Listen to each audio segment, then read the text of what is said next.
This is SportsCenter. I'm Christine Lisi. The tag deadline is passing at this moment. The Giants did not place the franchise tag on running back Saquon Barkley, so he hits NFL free agency for the first time ever. Jaguars pass rusher Josh Allen, Panthers edge rusher Brian Burns, Colts receiver Michael Pittman, Buccaneers safety Antoine Winfield Jr., Ravens defensive tackle Justin Madubuike, all franchise tagged by their respective teams. Tight end Dalton Schultz agreed to re-sign with the Texans, 3 years, $36 million. NBA leading Celtics, winners of 11 straight, start a tough stretch, 5 of the next 6 on the road tonight in Cleveland, where Boston will look to make a statement, says ESPN NBA analyst Tim Legler. Cleveland's a team that potentially, could end up with the 2 seed. Certainly a team that you might have to see at some point in the postseason, and they're one of the best defensive teams in the league. So to go in there and send that message that you can operate like a buzzsaw offensively the way that you have been, I think would be important to them. Cavs are currently third in the East, a game back of the second-place Bucks. The East-leading Celtics stretch also includes a game at Denver and 2 versus Phoenix. Sixers point guard Tyrese Maxey out tonight against the Nets. Hey, it's your resident Super Bowl champ, Chris Candy, coming up Wednesday. Dak Prescott doesn't believe the Cowboys have a culture problem. I'll tell you why he's wrong. It's Unsportsmanlike, 6 a.m. Eastern, right here on ESPN Radio, ESPN2, and ESPNU.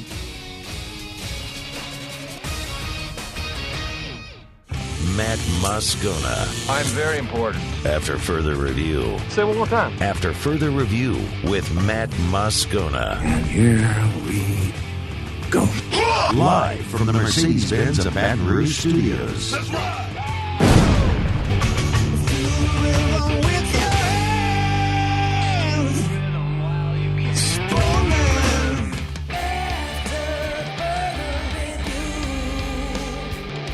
And off we go. Welcome aboard. Glad you're with us. AFR, powered by Sunshine, your hometown John Deere dealer in Louisiana. I'm Matt. This is Shaq O'Neal, and I hate Matt. Paul O'Neal. They're chanting Paul O'Neal's name.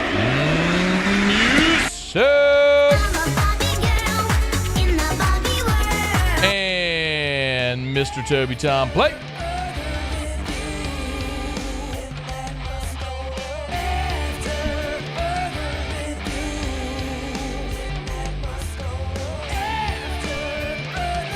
All right, we're here. Glad you are as well. Get out there, make it a good one. LSU football on the practice field today.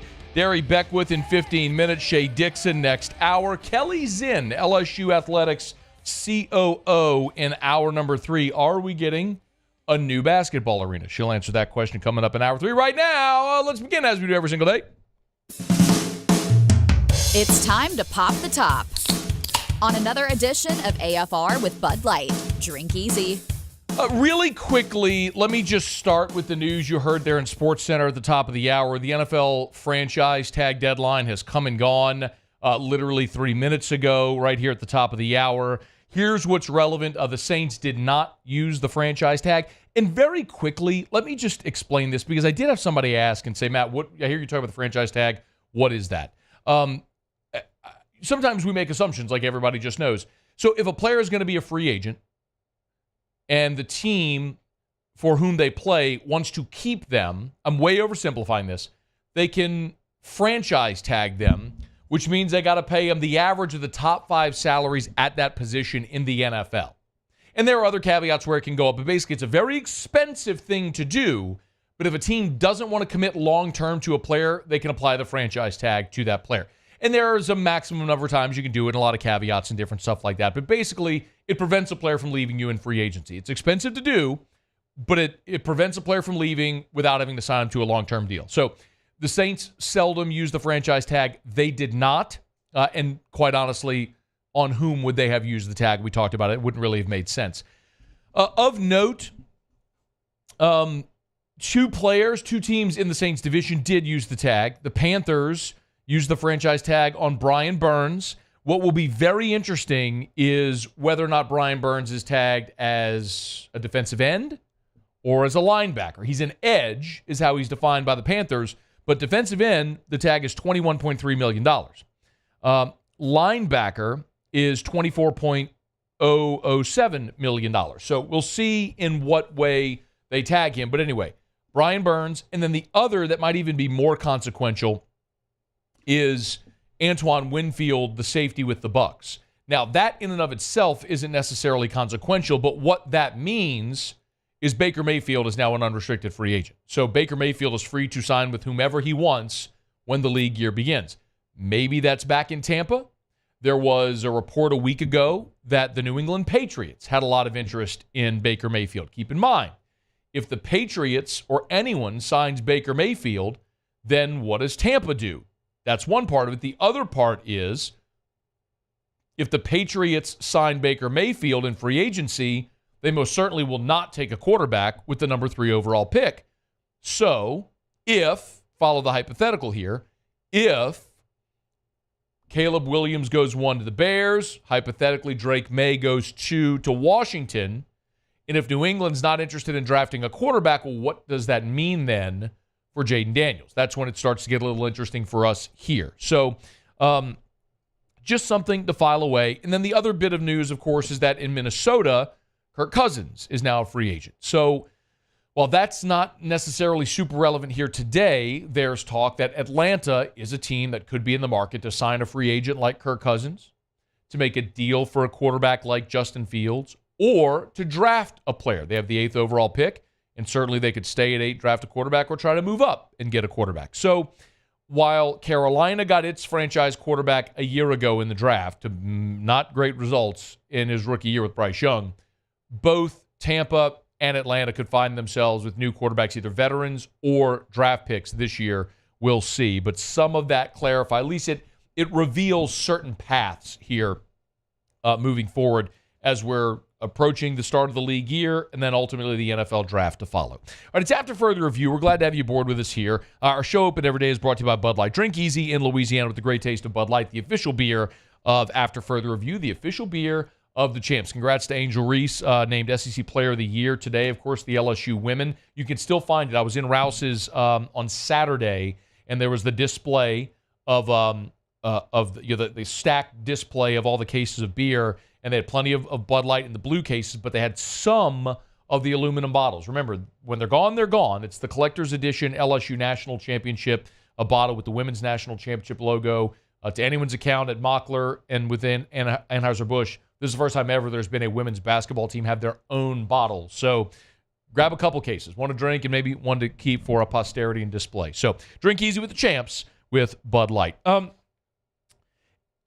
Tomorrow's a big day. LSU basketball is going to be on the road at Arkansas, and the baseball team is on the road at Southeastern in Hammond. And we're likely going to see, we will see Cade Anderson get the ball, barring something unforeseen between now and the start of that game.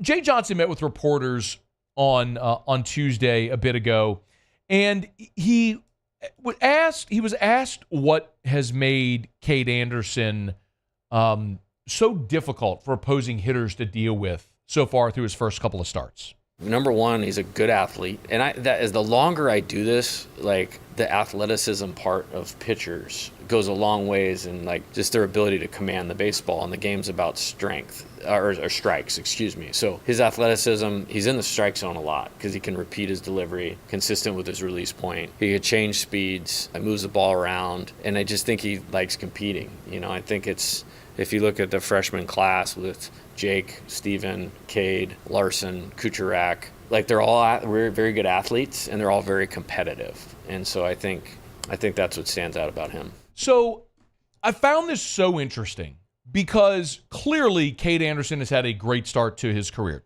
Two starts. Remember, he was the number 2 player in Louisiana, coming out of St. Paul's and Covington. Shout out to the Brain. It's about time he got one, right? But Jake Brown was the number 1 player. Cade Anderson was the number 2 player in the state. You got them both on campus. We saw Cade Anderson make his first start against Central Arkansas opening weekend, 4 innings, 1 run, 3 hits, struck out 6, walked 3. We saw him last week on the road against Rice. Cold, windy, nasty, 5 innings pitched, 3 runs on 3 hits, and his defense didn't help him out, by the way. Struck out 7 and walked just 1. So he's proven himself to be a more than capable starter. Now, we'll see what happens when we get to conference play. But this is what was so interesting to me. As much as we've talked about the success the starting pitching has had, Holman, Gage Jump, Thatcher Hurd this past weekend found himself, Cade Anderson, That's not even considering Javen Coleman, who could be a fifth starter, I should say. I mean, we saw Nate Atkinhausen extend last year in Omaha. I mean, you've got so many arms. Jay Johnson said that ain't the most important thing to winning in the College World Series. To win at the level we want to win at, the bullpen is more important than the starters, period. Like, that's hard for everybody to get their head around, but it is an absolute truth. The best teams win close games at the end, and that's entirely to do with your bullpen. So I totally understand what he's saying, and there's another part to that as well. You have to have good starting pitching and a good offense to give the ball to your bullpen with a lead. But he's not wrong. I mean, I totally understand what he's saying. Yes, we have a fascination with who's going to be the weekend rotation, but by the time you hand it off to the bullpen, if you can't hold leads, it doesn't matter. Okay. Which begs the question, if Cade Anderson is one of your best arms, then why are you throwing him in the midweek? Would he be more valuable to you in the bullpen on the weekend? Now, we may get there eventually. It certainly stands to reason now, he's had 2 appearances in his college career, that you keep developing him in that midweek. You let him taste and taste. If you get to a point where you need him in the weekend, or he's more valuable to you in conference play, then you move him there. And in the postseason, if you need a 4th starter, it makes a lot of sense. That's how you'd go. But for Jay to say bullpen is more important than starting pitching, if Cade Anderson's one of your best arms, does he find his way to the bullpen eventually in conference play? I was thinking about this earlier. And Muse, let me know if I haven't prepped you on this, so it's a little off the cuff. I was trying to think of the last time LSU had this many quality starters. And the only year I came up with 2012. And you went Gausman, Eads. Now remember, Kurt McCune started the season in the rotation. By the time you got to SEC play, Aaron Nola took that spot. So you went Gausman, Eads, Nola, who all were first rounders. Or no, Eads was he a second rounder or compensatory? He's a second rounder, true second rounder. Okay. And then McCune, and then you had other guys like Cody Glenn and Joey Bourgeois who were starters in their career but never went on to have like great pro careers or anything like that. I don't know. This might be, because look at the 3 in the top 4 we're looking at, and if you include Javen Coleman, that's 5. I would say that's 5 better.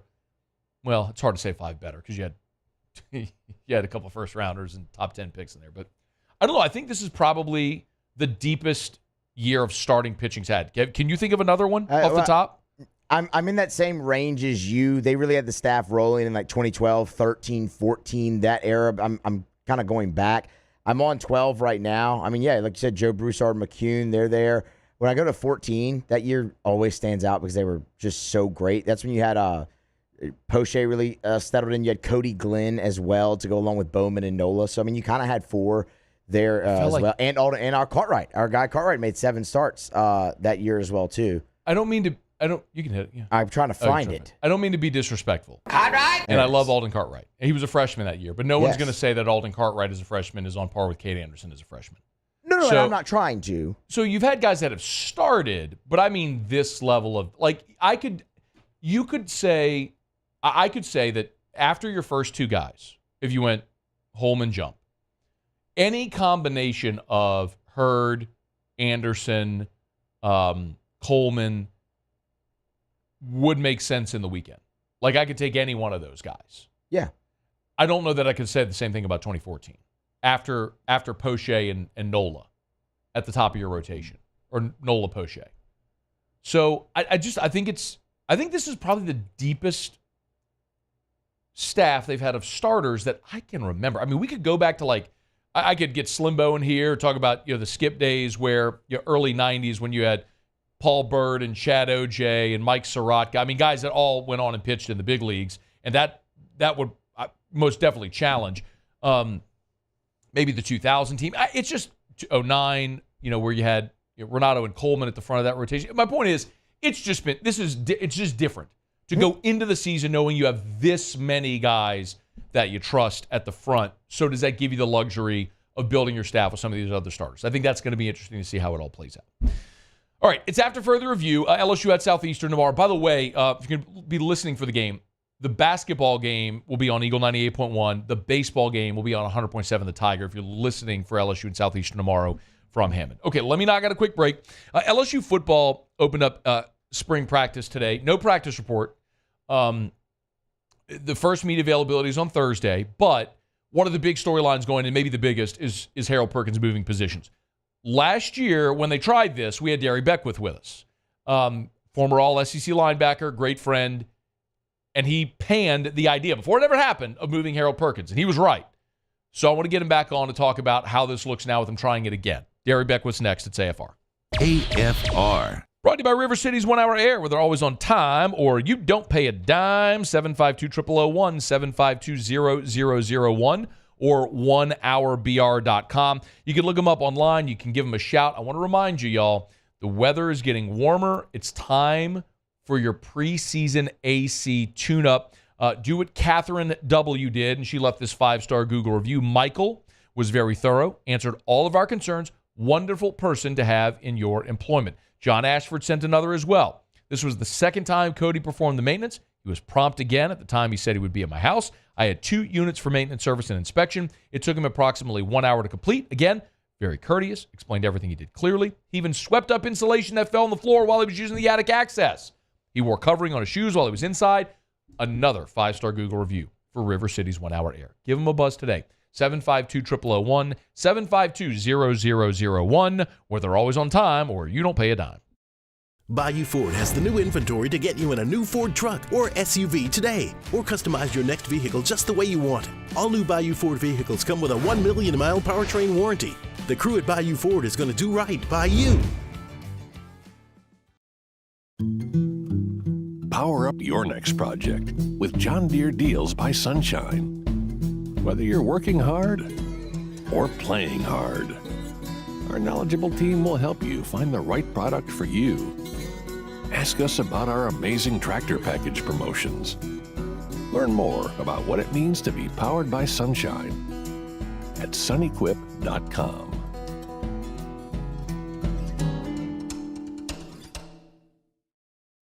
The Windsor Senior Living Community in Mandeville, Louisiana is a beautiful, vibrant apartment community geared towards seniors.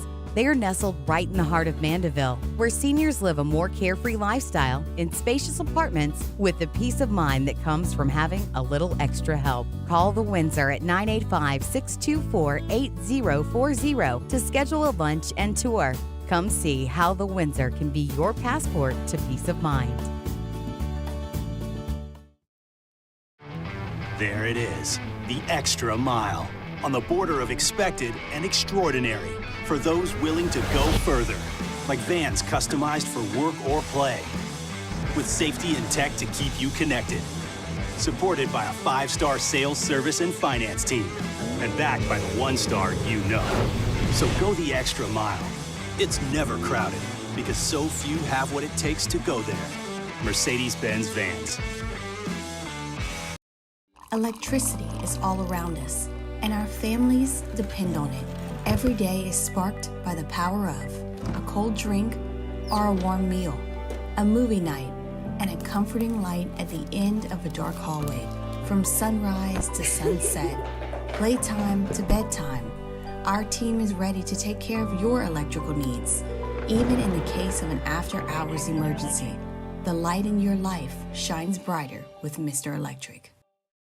Hey, it's Matt Moscona. For years, you've heard me tell you about Insurance Network of Louisiana, helping you find better coverage for less money. But it's not just for your home and auto. They also offer commercial property. So, retail stores, professional offices like doctors, dentists, attorneys, clothing boutiques. Insurance Network of Louisiana can find you better coverage for less money. They service the entire state of Louisiana, and they're local. So call today at 293-0450 or lainsurance.net.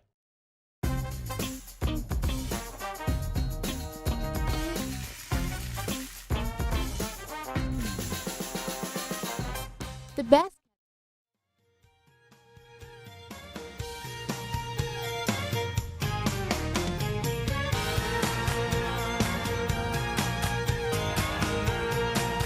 After further review, powered by Sunshine, your hometown John Deere dealer in Louisiana.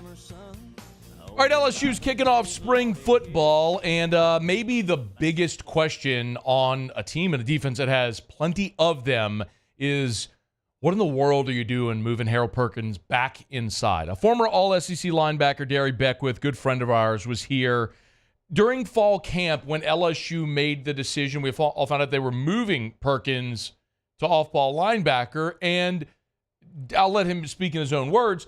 Darry didn't like the idea, and turns out he was right. Well, now they're moving him back inside again, so let's bring Darry back on to talk about this. Beast, how are you, man? I'm doing good, Matt. How are you doing today? Man, I'm doing awesome. Thank you. Let's go back. Remind us in the summer when we talked why you didn't like the idea of moving Perkins inside. Well, at that time last summer, the reason I didn't like them moving Harold Perkins inside is based on experience, especially with him coming out of high school. In high school, all he did was rush the passer off the edge. He never had to play off the ball the way he had to read guards, tackles, and running backs and things of that nature. He also never really played in space. Then he gets there as a freshman to LSU, and he was basically put into the game to get pressure on the quarterback. And so that's almost 3 years in high school, then 1 year in college where you're not playing off the ball and you don't have the eye discipline and the footwork to play the inside linebacker position. So that's why I wasn't totally sold last year on him moving to that off-ball linebacker position. I also said, though, he could develop and be a great inside linebacker if the season progressed. It would be growing pains, but the season will progress. No, he will progress during the season. But, man, I reflected on that.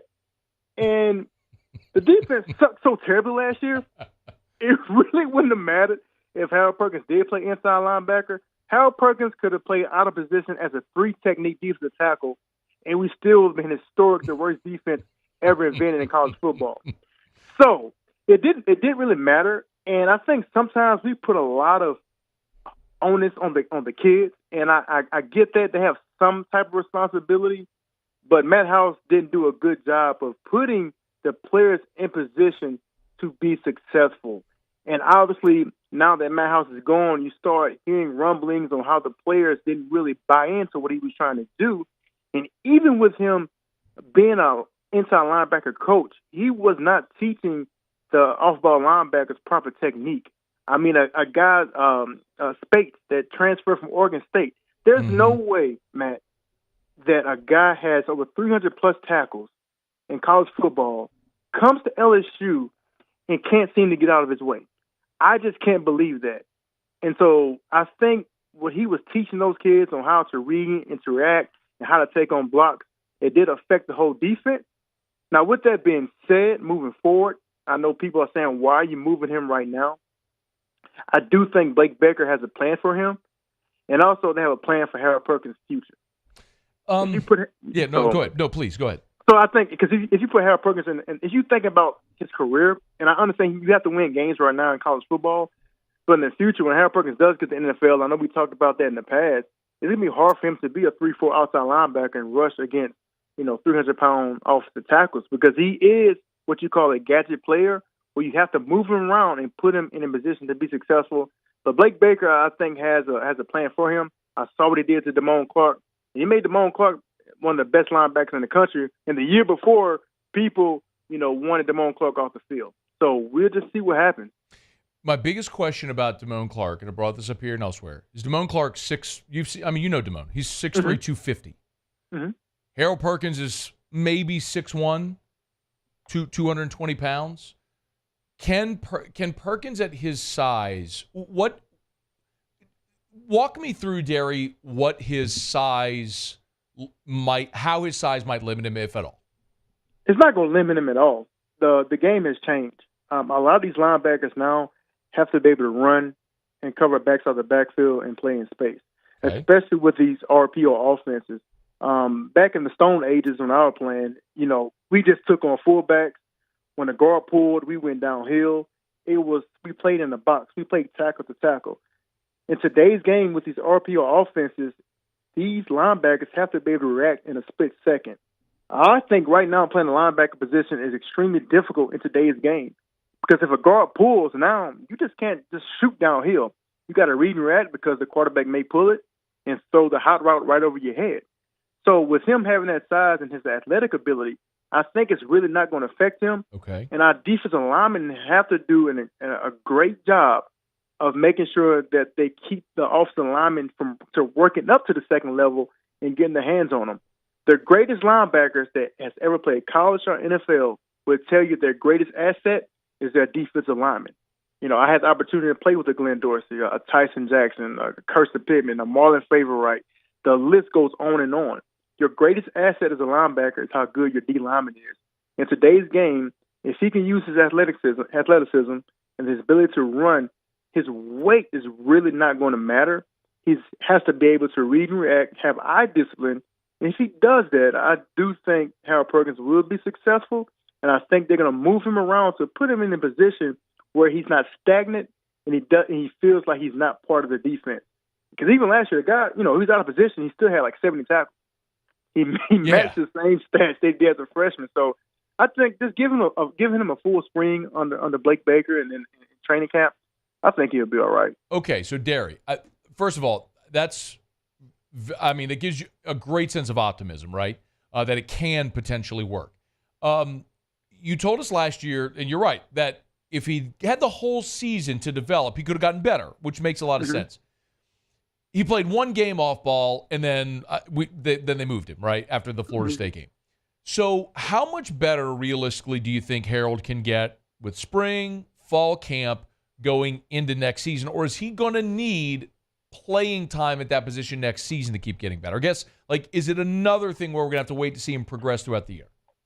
I don't think so. Okay, good. So what's different? What's different from last year than to this year? Buy into the coach. I think what people fail to realize too, as a player, if you don't fully trust the person that's coaching you on the field, you're going to be hesitant, and you're not going to be able to really let loose on the field and do what you're supposed to do. So if he never really trusted Matt House and believed in what he was teaching him, then when he gets on the field, he's not going to be as confident in what he's doing. He's not going to be as confident in the defense. He's not going to be as confident in making sure that he's in the right place to make the right play. I think Blake Baker has an innate ability to connect with these kids. If you hear Damone Clark talk about him and how much he raved about Blake Baker as a person.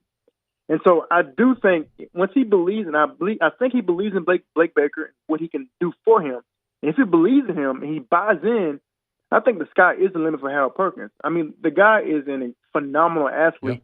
Yeah. Even last year, Matt, when he was playing that Sam nickel position, and nobody understood what he was doing. Nobody understood what Matt House had him doing.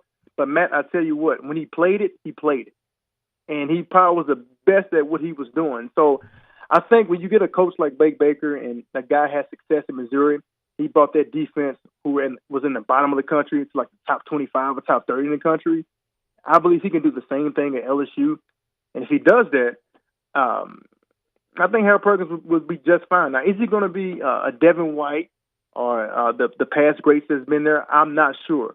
But I do believe if people just give him time and realize his ability, then he'll be fine. Because it takes time for a kid to develop. It takes time for a kid to process a new position. But I do think with a full spring, a full training camp, he will be just fine. The name of the game is this. If you can run and tackle, you got 80% of it squared away. And Harold Perkins can run and tackle. The other stuff, the eye discipline, the footwork, how to read, the guards and tackles, how to process and call the defense, those things will come, and that's why we practice.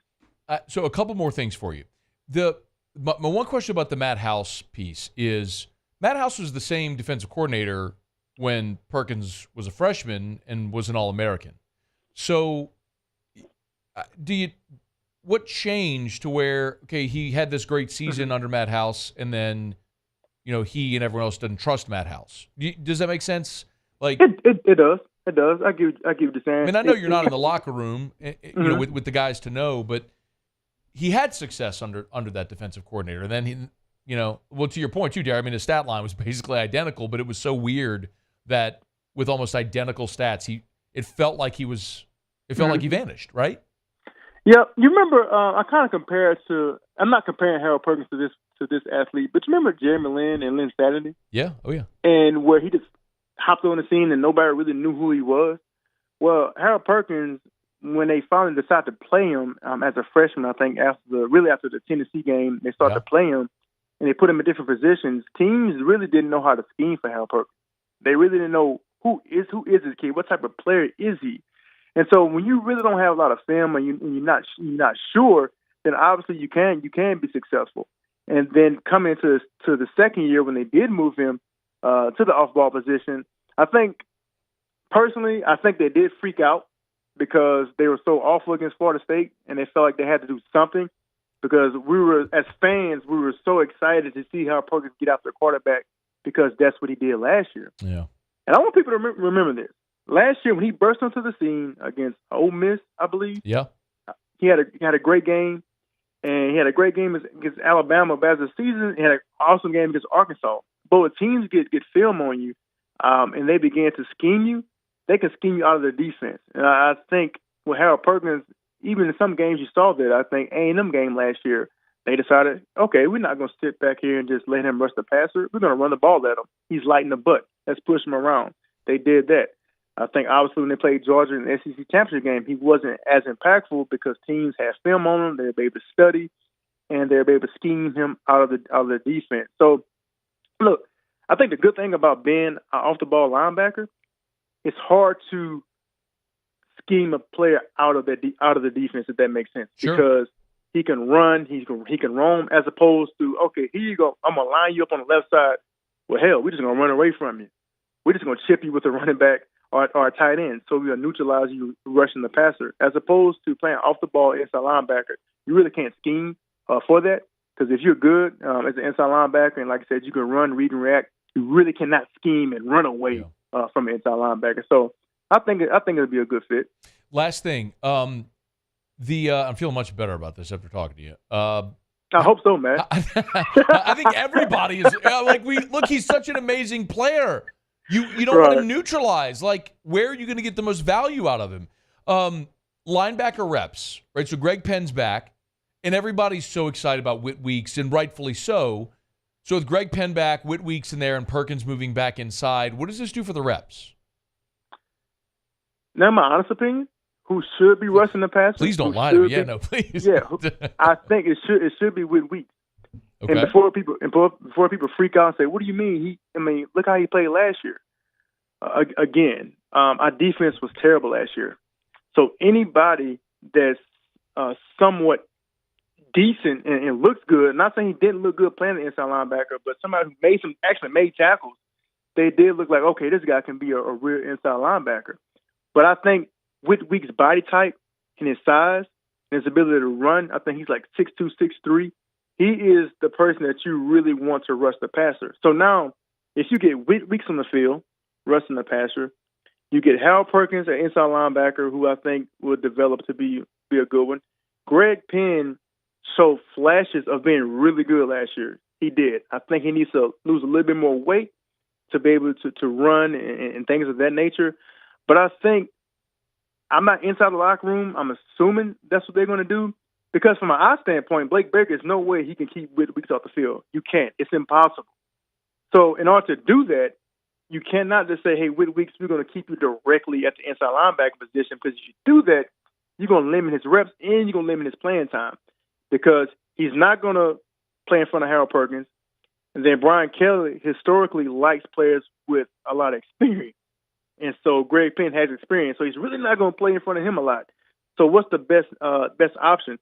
Let's get him on the field. Let's move him around like a Clay Matthews. I know you guys remember him at USC. Yeah. He kind of played that Sam outside linebacker position. He was extremely successful at it, and I think Whit Weeks can do something like that. Football is simple. Just get your best players on the field and figure it out. These coaches get paid over $1 million a year. Figure it out, get them on the field, and let's go play ball. Former All-SEC linebacker Darry Beckwith. Y'all give him a follow on Twitter. Make sure you check out the Darry Beckwith Foundation as well, doing great work. Beast, it's always a pleasure, man. Thanks for a couple of minutes.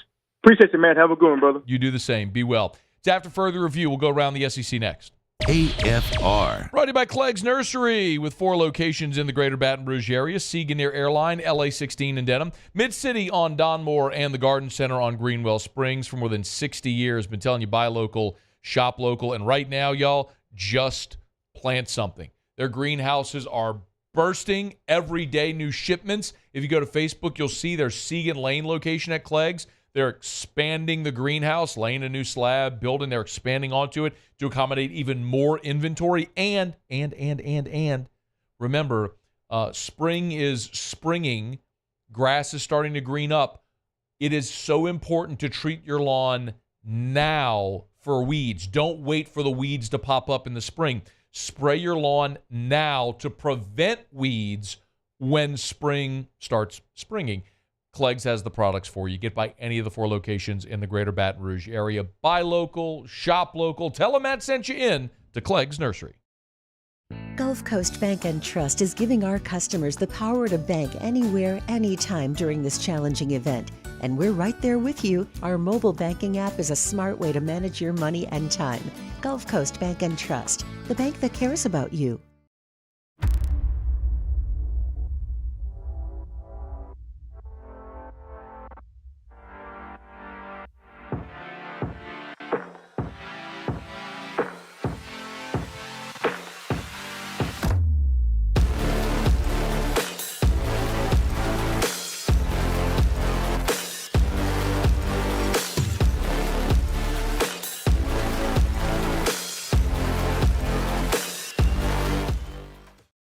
Yo, Jake here from my friends over at Community Steel Company located in Gonzales, Louisiana.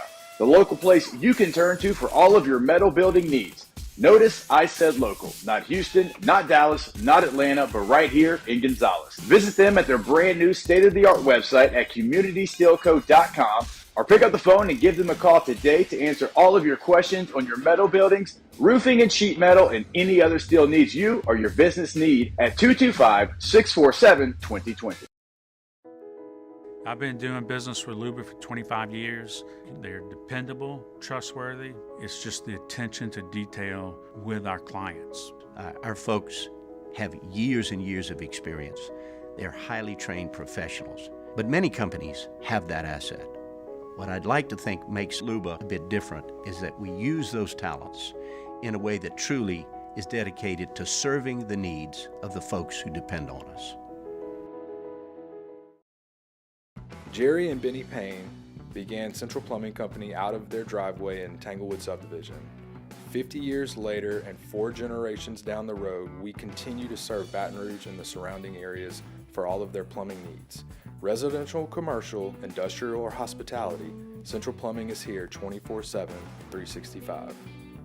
We want to thank our customers, family, and friends for 50 years of success.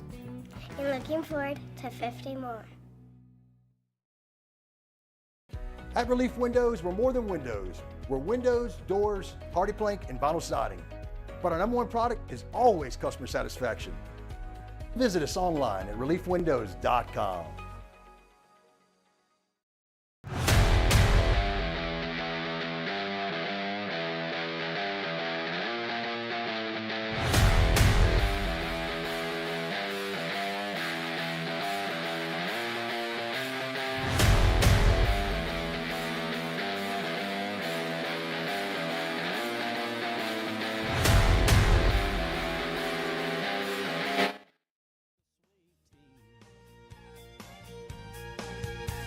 I make a little room and she climbs on up. I open up a throttle and stir a little dust. Just look at her face, she ain't a fooling me. She thinks my tractor's sexy. After further review powered by Sunshine, your hometown John Deere dealer in Louisiana. Oh, yeah. Let me hear that, Muse. Little ditty you got over there. Oh, we needed some good vibes, man, on a Tuesday. Oh, man, that'll raise your spirits, won't it? Listen to that. Makes you want to clap your hands and tap your feet, doesn't it? A little bit. What's that song called, Muse?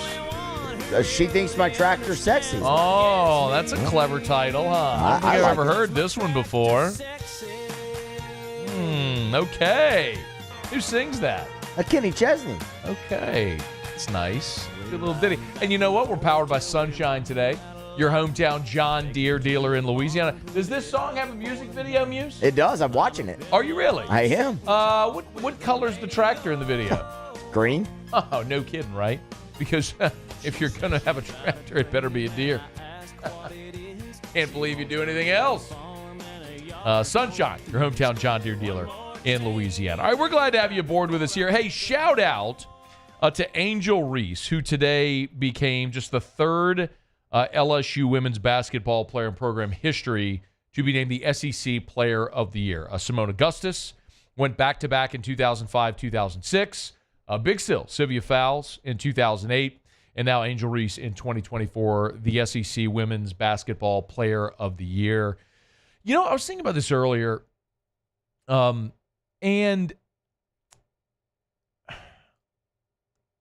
I should also mention, by the way, that congratulations to Michaela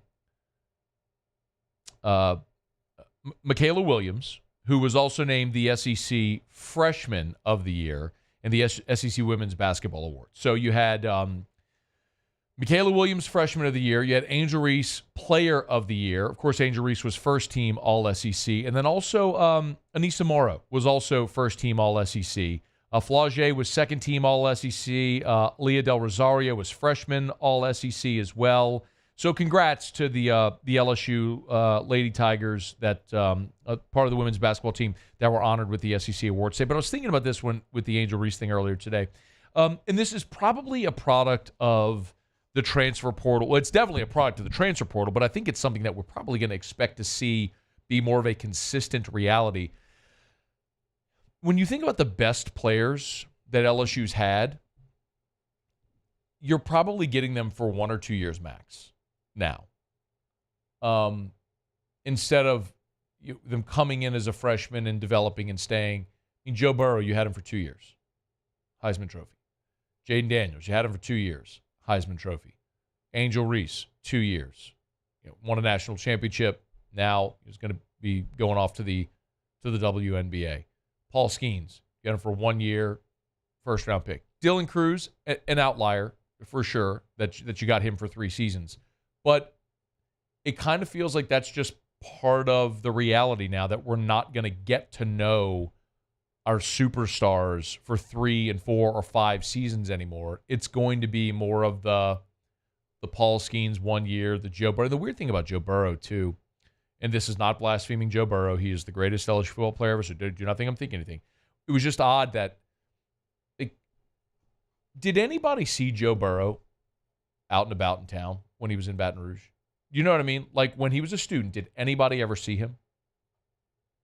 I mean, he did a really remarkable job of maintaining a low profile. And most of that was because he married himself to football while he was here. Now, of course, he wrapped himself around the LSU culture and the fan base. And for that, he will be adored and revered justifiably forever. We all understand it. But, so many times whenever a player is part of a program for 3 or 4 or 5 years, that's when they get ingrained in the community, get to know them. It's just been interesting that it's been so. It's a flash in 2 years, because it's really 2 seasons. It's not even 2 full calendar years that you have players like that. Remember, Joe Burrow arrived in June of 2018, and in January of 2020 he was gone. It was 18 months really that he was in Baton Rouge. So it's same for Angel Reese. It's very, very quick how it happens, but maybe the lesson is enjoy it while you can. Congrats to Angel Reese, SEC Player of the Year, the 3rd in program history. Okay, it's After Further Review, brought to you by Lee Michaels Fine Jewelry. Angel Reese got her ring last year. Yes, she did. Not a diamond ring, at least not in the sense of an engagement ring. But if you are thinking about popping the question, gents, the only choice is Lee Michaels Fine Jewelry. Why would you go anywhere else? Avoid the big national chains, the box stores. Avoid the place that's going to make you feel uncomfortable, where you walk in, where they're crunching numbers on a calculator, selling you on how much money you're going to save or this or that. It ain't about that. It's about getting a beautiful diamond, of course, at the best, fairest price, and having a great experience. Remember, when you buy that diamond for her, that's something that you hope she passes on to your daughter or your granddaughter down the line, that stays in your family for generations. You want something that is going to retain or gain value. You want something that every time she looks at, she's going to be thrilled. Lee Michaels can help. They don't have what you want, they can find it, or they'll make it. Of course, custom jewelry It's Lee Michaels Fine Jewelry. LMFJ.com for Lee Michaels Fine Jewelry. I don't know that I have time. I don't have time for full around the SEC. Just let me very quickly run through this. Muse, you can hit it. Hit the music there if you would. Around the SEC, bringing you the biggest news from the nation's best conference. Just very quickly, let's kind of just give you we'll set the table for what's coming up this evening. 3 basketball games in the league tonight. The big one is in Gainesville, where you've got number 16 Alabama on the road at Florida. Florida is actually 2.5-point home favorite over the Crimson Tide. Big emotional win this past weekend for Alabama against Tennessee. Now they're on the road against Florida. Potential little letdown spot there for the Tide. Georgia hosts Ole Miss, and then 13th ranked Auburn is on the road at Missouri. Mizzou is 0-16 in the conference. They have Auburn tonight, and then they're in Baton Rouge on Saturday. And staring down the barrel of an 0-18 conference record, which is just stunning to think that it may go that way. On the baseball diamond tonight in league play, I'm trying to get the calendar. That is not at all what I'm looking for, so my apologies. There it is. That's what I was looking for. I hit the wrong button. All right, here you go. Here's your SEC baseball lineup for tonight. Kentucky takes on Eastern Kentucky. They'll be on the road, as a matter of fact, take on Eastern Kentucky. Arkansas will host Central Arkansas. Missouri hosts Lindenwood. Alabama is at home against Jacksonville State. Vandy welcomes Eastern Michigan. Florida's at home against Florida Atlantic. Tennessee will host Kansas State. Georgia is on the road in Statesboro against Georgia Southern. South Carolina hosts the Citadel. Mississippi State will head over to Hattiesburg to take on Southern Miss. Auburn hosts Air Force. Texas A&M and Texas. That game will take place tonight in Austin. Be a conference matchup next year. Ole Miss hosts Memphis. South Carolina is at home against Davidson. Auburn hosts Air Force. Forgive me. Those are Wednesday games. The South Carolina and Auburn games are Wednesday. We'll get to that later. All right, there you have it. That is around the SEC. We're glad to have you hanging out with us here. Shea Dixon in 13 minutes from right now. Shea's good enough to join us for a recruiting update. Brad Crawford from 247 will be here in about 45 minutes from right now. Another convo I want you to be here for. If you got to leave, come back. Keli Zinn is going to be here. She is LSU Athletics COO. She replaced Stephanie Remp, who left to go be the athletic director at the University of Nevada. And Keli Zinn is going to join us to talk about the basketball arena at LSU. Because there's a lot of conversation about if they're going to renovate the PMAC, if they're going to build a new arena, maintain the PMAC for other events, and build a new arena somewhere else for basketball. What are the options? What's the timeline? What's the possibility or probabilities? We'll get all those questions answered from Keli Zinn here in hour number 3. And I want to make sure we take time to react to that as well. And even if you're not a big basketball fan, that's okay. Just remember that you could be talking about the possibility of state funding. Could there be a mixed-use arena downtown that replaces the River Center, which would involve city, parish, or state dollars? There's a lot of layers to this conversation. I want to have it. We'll do it with LSU's COO, Keli Zinn, in hour number 3. It's about 90 minutes from right now. Okay, quick break. We'll wrap up hour number 1 next.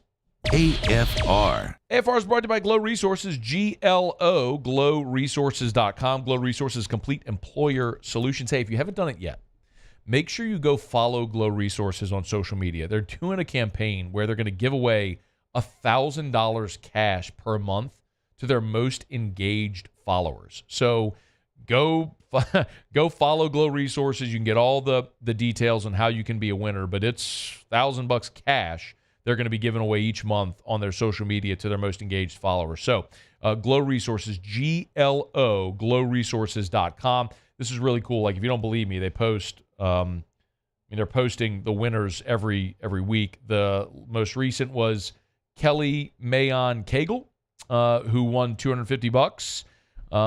So go online and you can win money from Glow Resources. And if you're a business owner and you need help hiring, Glow Resources is your answer. GLO, glowresources.com.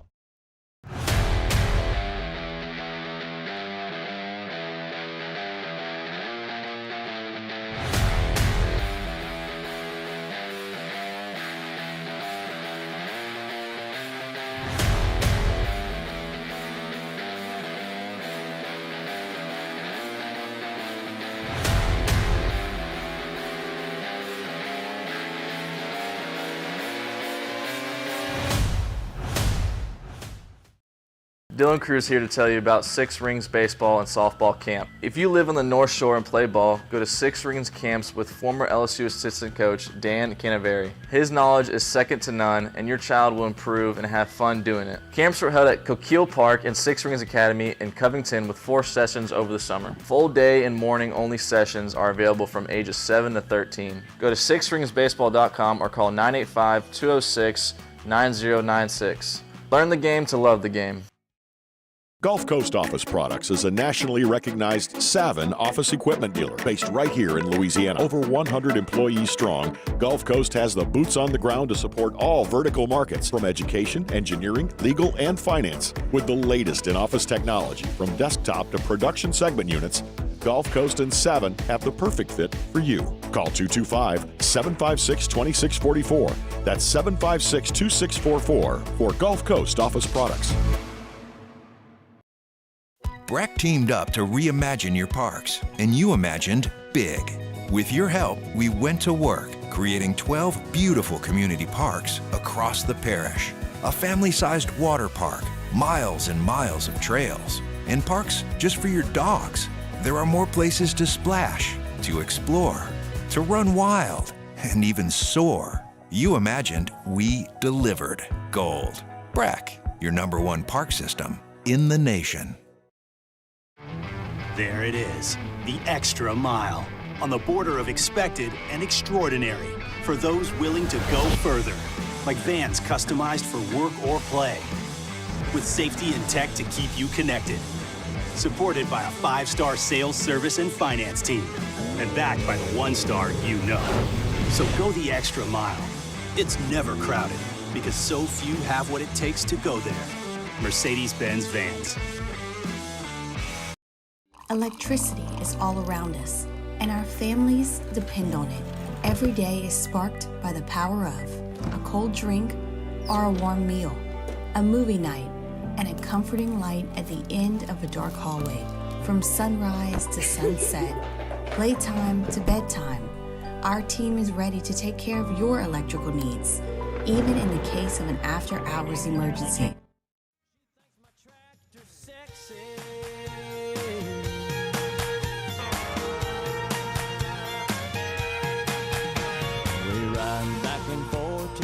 After further review powered by Sunshine, your hometown John Deere dealer in Louisiana. All right, revving up hour number 1. Glad you're here. Shea, Dixon in about 10 minutes from right now. Sunday was a massive day for women's college basketball. You know, Iowa played Ohio State. Just the fact that I'm sitting here in Baton Rouge, Louisiana on Tuesday, March the 5th at 3:53 p.m. and talking about a women's basketball game between Iowa and Ohio State tells you its significance and relevance. I mean, there's been a lot of March 5ths where we'll even talk about the women's basketball teams in the state because they ain't relevant. Certainly LSU is nationally relevant now, but the fact that I'm even mentioning Iowa and Ohio State is stunning. But we know Caitlin Clark, the storyline surrounding that, talked about it yesterday. Let it be great for what it is. Don't try to compare it to Pistol Pete. They're not comparable. But Caitlin Clark's amazing, and clearly there were a lot of people interested. 3.39 million viewers. That was the average. The largest audience for a women's basketball game in 25 years. The most watched women's basketball regular season game since 1999. 3.39 million average viewers with a peak at 4.42 million. That is... That's incredible. That's an incredible number for women's basketball. For a comp, that night, Sunday night, the Celtics played the Golden State Warriors, 2 of the premier brands in the NBA. Now, the game was a blowout, but that averaged less. Also, the first Duke North Carolina game this year averaged 3.2 million viewers. So the game, the Iowa-Ohio State women's basketball game, which ended up being a really good game. It was top 10 game, number 6 Iowa, number 2 Ohio State, ended up 93-83. Ohio State's 15-game winning streak snapped, although that was completely elementary. That was just ancillary to the whole thing, that the whole reason people were watching was because of Caitlin Clark. But there's only one men's game all year that has had a higher viewership. That was Arizona against Michigan State on Thanksgiving weekend. They got 5.2 million viewers. And then also, and most of that was because it followed an NFL game. And this weekend, the NASCAR Cup Series at Las Vegas had 4.36 million. So that's the only sporting event from the weekend that exceeded the Iowa-Ohio State women's basketball game. So the cultural significance is real, and people were there to watch it on Sunday. All right, it's After Further Review. Sports Center's coming up. Get you caught up on national headlines. When we come back, Shea Dixon joins us to kick off Hour 2. Stick around. AFR.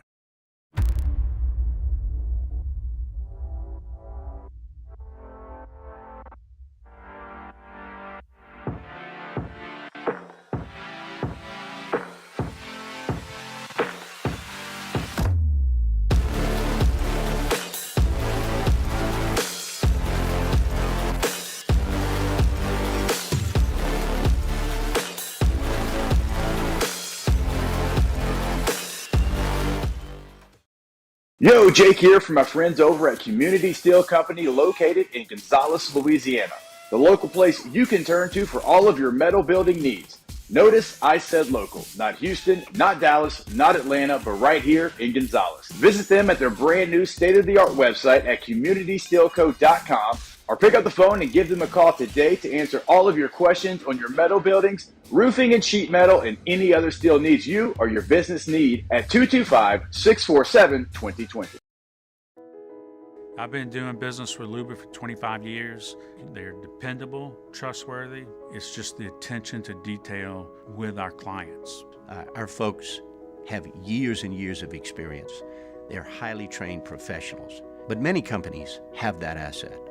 What I'd like to think makes Luba a bit different is that we use those talents in a way that truly is dedicated to serving the needs of the folks who depend on us. Value Chrysler Dodge Jeep Ram is taking $17,500 off new 23 1500 Bighorn trucks. We're open for business in our beautiful new showroom and taking $17,500 off new Ram 1500 trucks. All new Bayou vehicles come with a 1 million mile warranty. The crew at Bayou Automotive is going to do right by you. Power up your next project with John Deere Deals by Sunshine. Whether you're working hard or playing hard, our knowledgeable team will help you find the right product for you.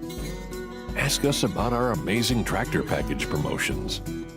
Learn more about what it means to be powered by Sunshine at sunequip.com.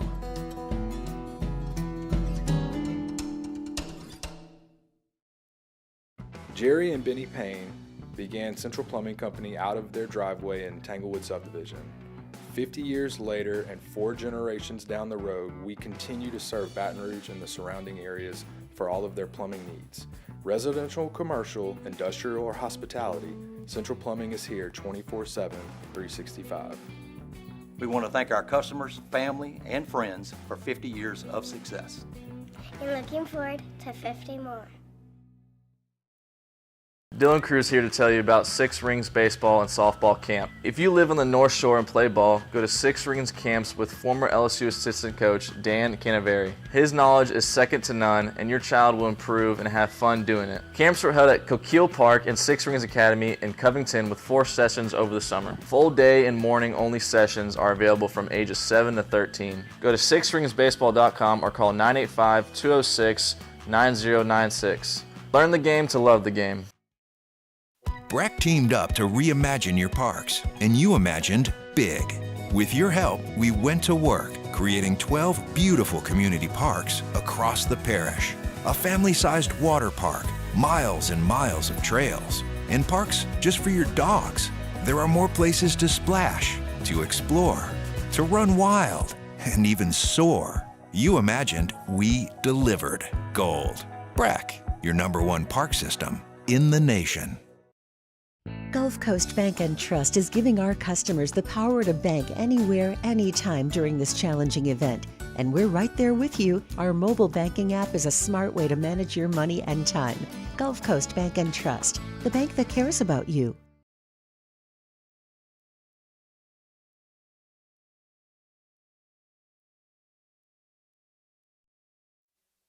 This is SportsCenter. I'm Christine Lisi. On this NFL tag deadline day, the Giants did not place the franchise tag on running back Saquon Barkley, so he'll be a free agent for the first time in his career. Jaguars pass rusher Josh Allen, Colts receiver Michael Pittman, Buccaneers safety Antoine Winfield Jr., Ravens defensive tackle Justin Madubuike, Panthers edge rusher Brian Burns, Bears cornerback Jalen Johnson, all franchise tagged today by their respective teams. The Celtics seek to continue their role when they visit the Cavaliers tonight. They've won 11 straight, outscoring opponents by 243 points during that span. NBA leading Boston's got an 8-game lead atop the East. Former NBA player and Rockets TV analyst Ryan Hollins. Watching the Celtics, they're playing on a different level right now. They've got depth, they have size, they have versatility. Porzingis and Horford covering the paint and blocking shots inside. This is the scariest that I've ever seen Boston.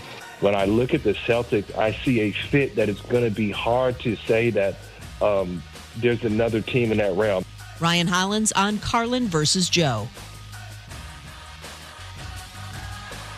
Hey, it's your resident Super Bowl champ, Chris Candy, coming up Wednesday. Dak Prescott doesn't believe the Cowboys have a culture problem. I'll tell you why he's wrong. It's Unsportsmanlike, 6 a.m. Eastern, right here on ESPN Radio, ESPN2, and ESPNU.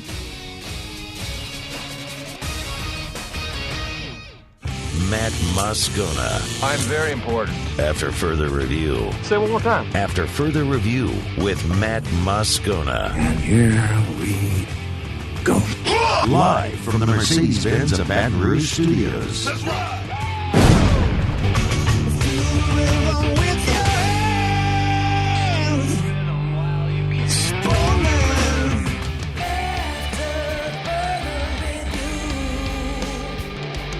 Hour 2, off we go. Welcome aboard. Glad you're with us. AFR, powered by Sunshine, your hometown John Deere dealer in Louisiana. I'm Matt. Love you, Matt. Paul O'Neill. They're chanting Paul O'Neill's name. Yusuf. And Mr. Toby Tomplay.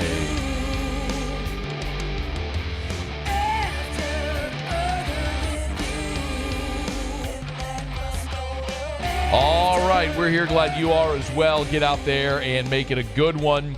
New mock draft coming out of the Combine is out. We'll get to that in 15 minutes. One perplexing slot for an LSU Tiger that's coming up. LSU spring football kicks off today, Tuesday. In the meantime, Tigers also looking ahead to their future. Shea Dixon on 3, the Bengal Tiger, always going to join us here on Tuesday. Shady, how are you, man? I'm doing well. How are you, Matt? Man, I'm doing good. Hey, before we get into the recruiting, just with spring kicking off, I know everybody kind of does their spring storylines. What's maybe the one or two biggest things that you're most interested to see coming out of these 15 spring practices? I would probably put the defensive staff changes at number one, if not at 1A or B, because yes, they added 6 portal players, and they signed some high school guys, but you didn't get a completely new roster from a year ago on defense, but you did get new coaches. And how far can they bring this group along in the offseason, I think, is something that's going to be notable when looking at how high, LSU finished, 113 or 15 in total defense a year ago, something like that.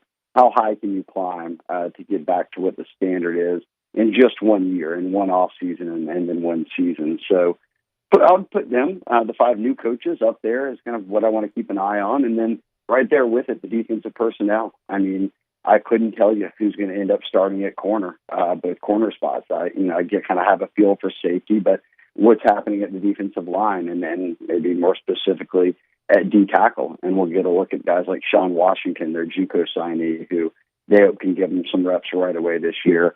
But I would say that coaching, and then defensively, the DB corner position, and then interior of defensive line. And after that, it'd probably be, what do these new receivers look like? Xavion Thomas and C.J. Daniels coming out of Liberty, and Thomas out of Mississippi State. Those are your new additions out of the portal who are expected to be leaned on, to soften the blow in some way of losing 2 first-rounders.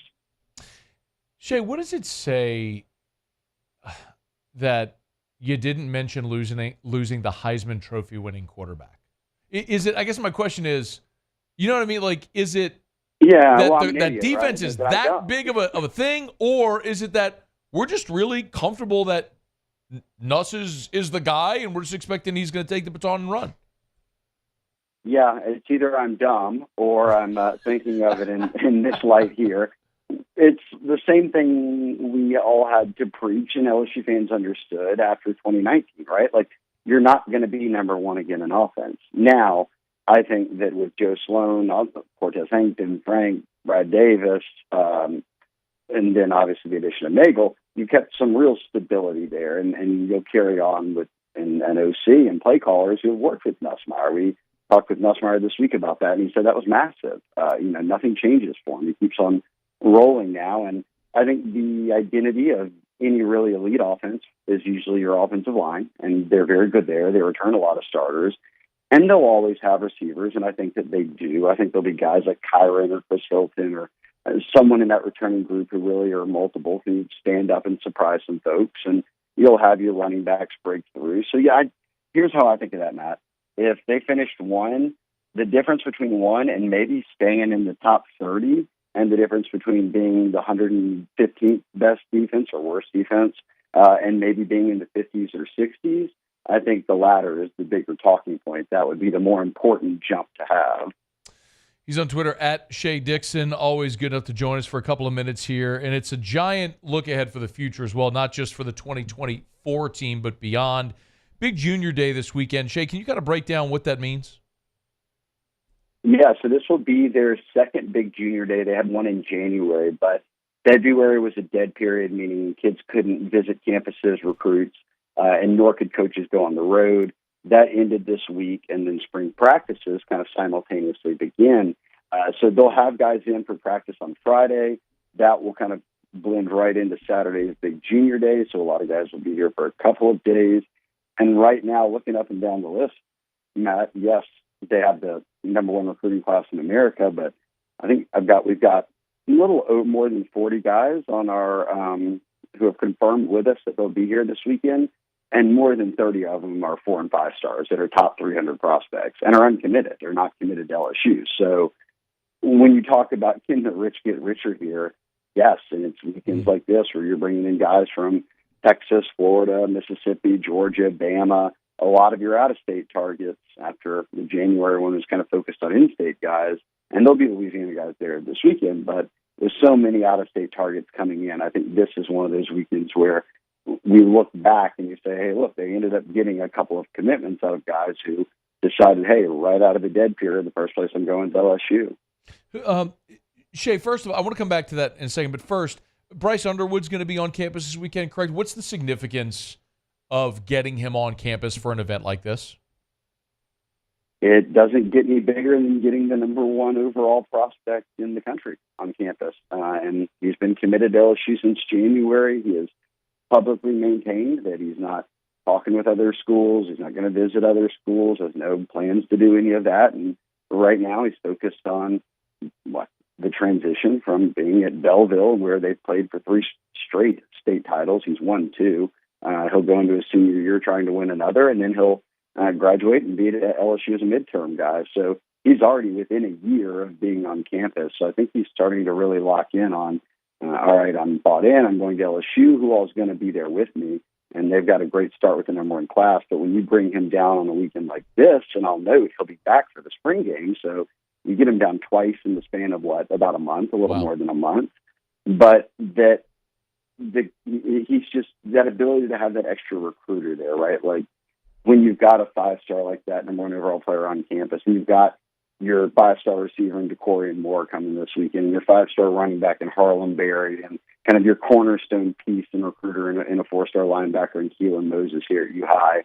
All those guys and then many more will be here. So when you talk about the uncommitted guys still out there, certainly guys who play receiver or play on the offensive side, it's notable. And I think that they see it and they say, okay, I want to be a part of this. I better grab my spot. There's 9 commits right now, Shea. You mentioned some of the uncommitted guys. You said there might be a possibility for some commits to pop. Do we know names or positions or guys that could maybe lean toward making a decision this weekend or after? Yeah, sure. I'll give you 2. I'll give you one in-state, one and outside the state. The in-state guy everybody's watching is James Simon.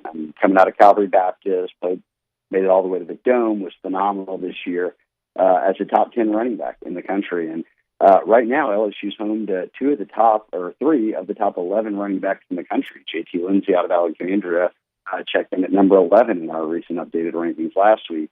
But Simon firmly knocking on the door of top 100 and is a top 10 running back, and they want him badly.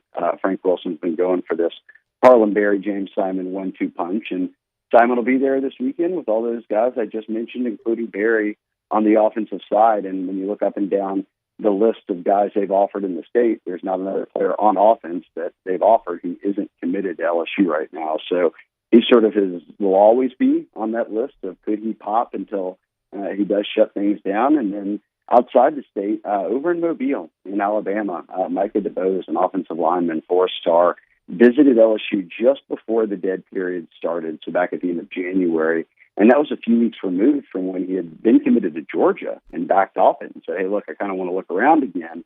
Auburn, Hugh Freeze really turned up the heat on him, but he ends up visiting LSU there at the end of January, and now the dead period ends and the first visit week ends up, and DeBose is not going to Auburn. Instead, he's going over to LSU again. So wow. I think everyone's kind of got an eye on him to, hey, look, can they get another top 100 player on board on the offensive line? They've got one already in Devin Harper. Now with Micah DeBose coming out of Alabama, does he visit and potentially commit? So James Simon doesn't have a date really set. If I'm putting odds on it, I would probably think maybe the likelihood of one of the two popping, I would lean DeBose. He is Shea Dixon on 3 the Bengal Tiger, on Twitter at Shea Dixon. Big junior day this weekend for the Tigers. Maybe a couple of commits could come of it. Tigers with the number 1 class in the country for 2025. Shea, we appreciate it as always, man. Thanks for the time. Yeah, let's recap it next week. We'll look forward to it as always. The one and only, the best, Shea Dixon. Again, on Twitter at Shea Dixon. Y'all give him a follow. Tigers with 9 commits right now, as Shea mentioned, led by Bryce Underwood, DeCorian Moore, Harlem Berry, Jabari Antoine, Devin Harper, Keelan Moses. What a class they're building right now. It's one of those classes when you look back and you can go back through LSU's history, 2001, 2011, some of those classes where you point to and say that was the cornerstone of some great quality championship caliber teams. And it looks like this 2025 class certainly could be that as well. All right, it's after further review. We're glad to have you hanging out with us here. We're brought to you by Pure Restoration, pure-restoration.com, pure-restoration.com. Kill mold, remove odor. If you have or think you might have mold, man, it's nothing to mess around with. It can be hazardous to your health, your family, employees, people that come into your public building. Let Pure Restoration help. It's easy. They have a patented non-toxic dry fog. They'll come in, they'll spray, let the fog dissipate. As soon as it does, boom, you're back in free and clear. The mold is killed. And listen, one of the things that's maybe most important, there's a lot of companies when they talk about mold remediation, when they want to come in and cut sheetrock and it costs thousands upon thousands of dollars. The great thing about Pure Restoration is not only can they do the job, they can do it generally more cost-effective and more efficient. So cheaper and for less money and in less time. It's Pure Restoration, pure-restoration.com. Or just hit me up and be like, Scone, what's the mold thing you always talk about? I'll help you out. Pure Restoration, pure-restoration.com. All right, we appreciate Shea for being with us. Jay Johnson met with reporters earlier today. We'll recap some of what he had to say in about 45 minutes. Matt McMahon had his radio show last night as the Tigers hit the road for Arkansas tomorrow. A lot of that to get to as well. And when we come back, though, coming out of the Combine, we're starting to get some of these now new mock drafts and big boards and all that stuff coming out of the Combine post-workouts. And there was an interesting 2-round mock draft over at ESPN today. And I'm very excited about one piece of it. Another piece of it has me scratching my head a little bit. I want to get to that. We'll do that when we return. Glad you're here. It's AFR. AFR. Man, I'm literally sitting here on air, and I get a text from Darren James, and he's down in Tampa at an LPT Realty conference, and he's there with the CEO, Robert Palmer of LPT Realty. And earlier today, I got a text from Darren. LPT is now up to 9,700 agents as of last night. So think of that. In 1 year, they've gone from launch, one agent, to 9,700 in 1 calendar year, less than 1 calendar year. Some of the biggest brands in real estate, the biggest real estate companies ever. It took 7 to 10 years to hit that kind of scale. LPT's done it in 1 year. Why? Marketing, collaboration, and why so many agents are moving to LPT Realty. It's because of how they distribute all of their payouts. If you want to keep more of your wealth, LPT Realty can help. Learn more. Agent225.com. Think real estate, think Darren James. There it is, the extra mile, on the border of expected and extraordinary for those willing to go further, like vans customized for work or play, with safety and tech to keep you connected. Supported by a 5-star sales, service, and finance team, and backed by the 1-star you know. So go the extra mile. It's never crowded, because so few have what it takes to go there. Mercedes-Benz Vans. The Windsor Senior Living Community in Mandeville, Louisiana is a beautiful, vibrant apartment community geared towards seniors. They are nestled right in the heart of Mandeville, where seniors live a more carefree lifestyle in spacious apartments with the peace of mind that comes from having a little extra help. Call the Windsor at 985-624-8040 to schedule a lunch and tour. Come see how the Windsor can be your passport to peace of mind. I've been doing business with Luba for 25 years. They're dependable, trustworthy. It's just the attention to detail with our clients. Our folks have years and years of experience. They're highly trained professionals, but many companies have that asset. What I'd like to think makes Luba a bit different is that we use those talents in a way that truly is dedicated to serving the needs of the folks who depend on us. Electricity is all around us, and our families depend on it. Every day is sparked by the power of a cold drink or a warm meal, a movie night, and a comforting light at the end of a dark hallway. From sunrise to sunset, playtime to bedtime, our team is ready to take care of your electrical needs, even in the case of an after-hours emergency. The light in your life shines brighter with Mr. Electric. Hey, it's Matt Moscona. For years, you've heard me tell you about Insurance Network of Louisiana, helping you find better coverage for less money. But it's not just for your home and auto. They also offer commercial property. So, retail stores, professional offices like doctors, dentists, attorneys, clothing boutiques. Insurance Network of Louisiana can find you better coverage for less money. They service the entire state of Louisiana, and they're local. So call today at 293-0450 or lainsurance.net. Yo, Jake here from my friends over at Community Steel Company located in Gonzales, Louisiana. The local place you can turn to for all of your metal building needs. Notice I said local, not Houston, not Dallas, not Atlanta, but right here in Gonzales. Visit them at their brand new state-of-the-art website at communitysteelco.com or pick up the phone and give them a call today to answer all of your questions on your metal buildings, roofing and sheet metal, and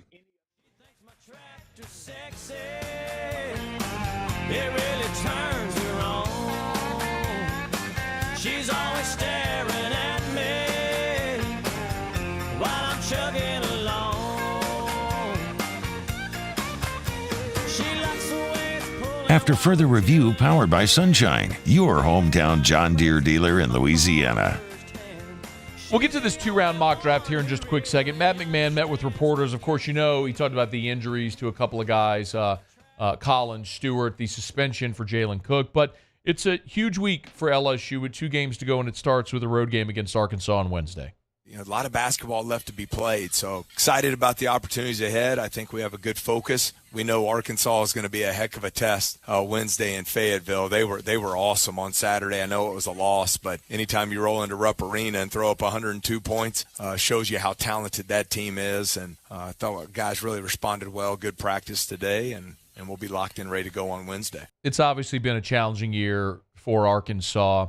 They're 5-11 in the league, 14-15 overall. So for a team under Eric Musselman that's become quite accustomed to playing into the second weekend of the NCAA tournament, that clearly isn't going to happen. So you look up and you say, okay, well, what is Arkansas playing for? They took their swing at Kentucky at Rupp this past weekend. They lost 111-102. Obviously, the defense for Arkansas has been atrocious this year. I don't know that there's any other way to say it. That's been a giant, as has it been for Kentucky. But this is an Arkansas team that's allowing nearly 80 points a game. It's a little stunning to see, but still, Bud Walton Arena is a really tough place to play. If you look at the the ESPN matchup predictor, we don't have the lines out yet. We'll get the point spreads tomorrow morning for the game, but Arkansas, according to ESPN's analytics, 54.5%, just over 50% chance of beating LSU there at Bud Walton Arena. Oddly, LSU has been really good on the road this year, and found success. Winning at Texas A&M earlier this year. They won at South Carolina. They won at Vanderbilt. So they found ways. Now look, they lost at Tennessee and they lost at Alabama, and I don't think there's any. They lost at Auburn. I mean, you lost at the better teams in the league, but they found a way to win these road conference games that are winnable. The one that caught away was really the one at Georgia. But in any event, it's a great opportunity for LSU against Arkansas, then finishing up at home against Missouri. And, depending on what happens over these next two games, we could see LSU find its way into the NIT. And Matt McMahon did talk about that, what it would mean for his team to be able to play in the postseason here in year two.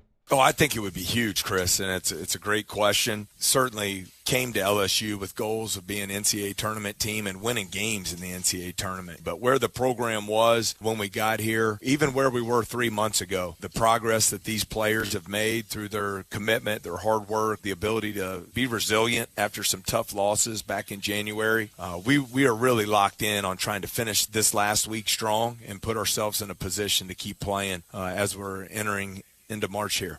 Matt McMahon on the Matt McMahon Show, which you can hear, of course, Mondays on our sister station, Eagle 98.1, and affiliates of the LSU Sports Radio Network. We're brought to you by Shaw Bills Tire and Auto Service. Going to get to this two-round mock draft in just a quick second. ShawBillsTire.com, ShawBillsTire.com. With 18 locations across South Louisiana, you are never far from a Shaw Bills location. If you need tires, get the best tires on the road at the cheapest price possible. That's Shaw Bills.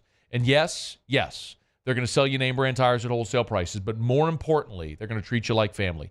And so year after year after year after year, you're going to keep coming back for all of your maintenance because Shaw Bills is the best. They offer you the Charlie's Dozen. That's a dozen benefits extended to every vehicle in your family when you buy tires at Shaw Bills. You can learn more about it. That's like free balancing, free tire rotations, free tire repairs. It's all there for you at Shaw Bills Tire and Auto Service. Go to ShawBillsTire.com. You can see all the promotions that they're offering on the best tires on the road, the cheapest price possible. It's Shaw Bills, ShawBillsTire.com. Shaw Bills, where we keep you rolling.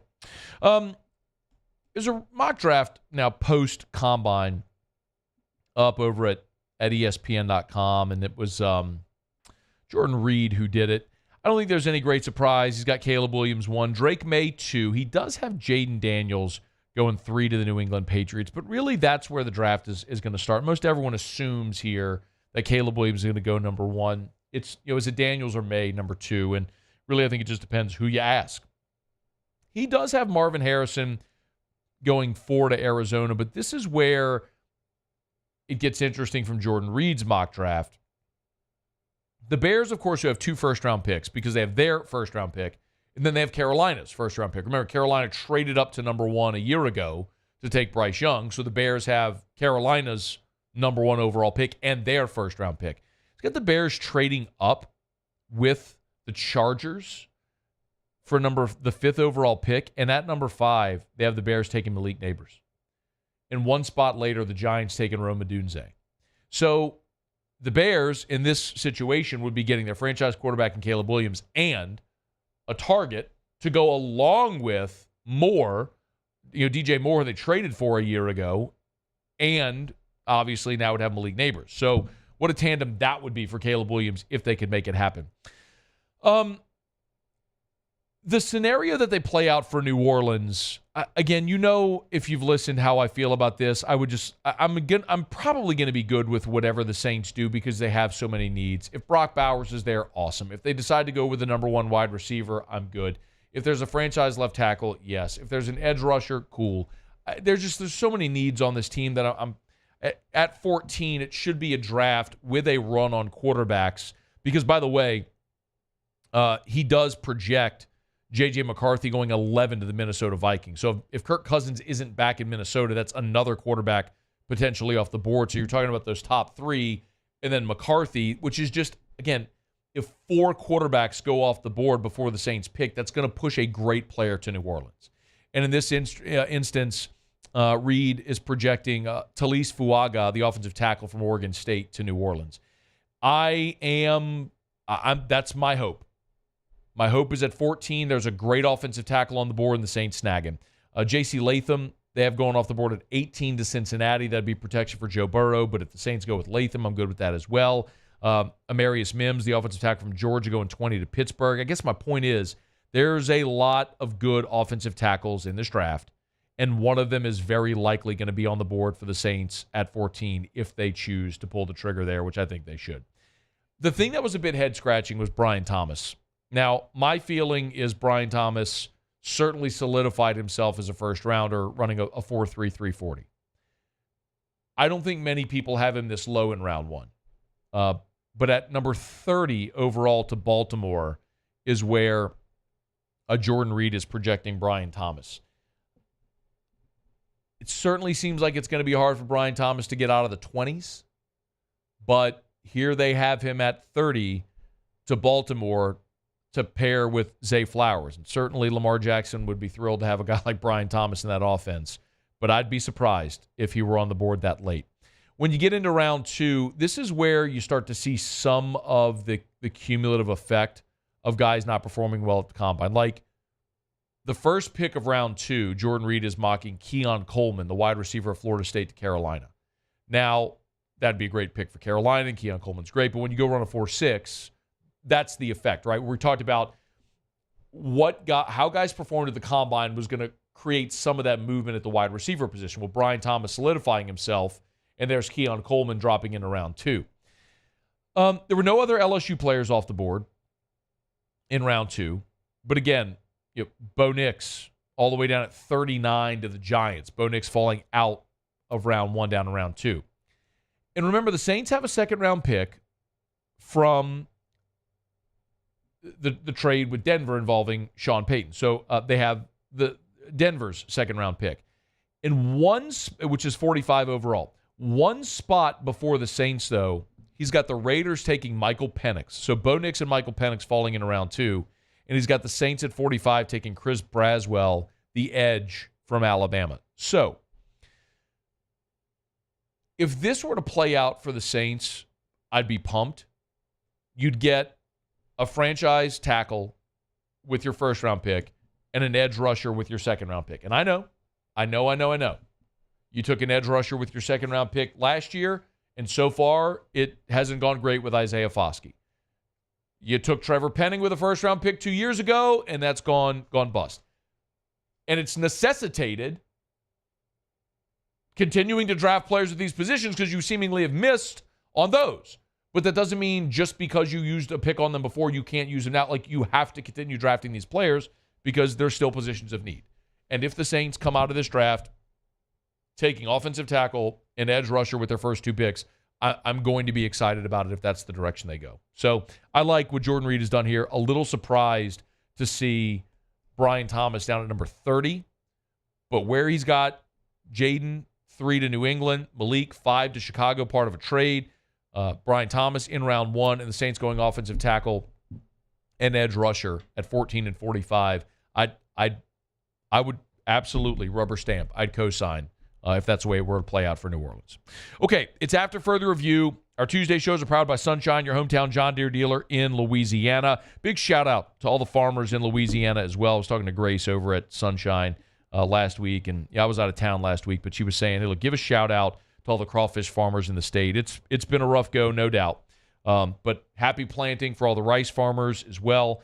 Of course, most of Southwest Louisiana is starting to plant rice right now for a summer harvest. So big shout out to everybody, all the agriculturists in this state, all the farmers, and everyone who's riding a deer. Of course, if you're Bunkie and below, you got that John Deere from Sunshine, your hometown John Deere dealer in Louisiana.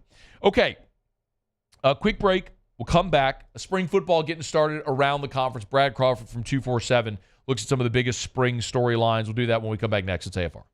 AFR. I popped into Rouse's today. As a matter of fact, I went into Rouse's to go get a pack of Evermore. You can find Evermore at Rouse's. Got a a 12-pack of 20 bottles of Evermore water.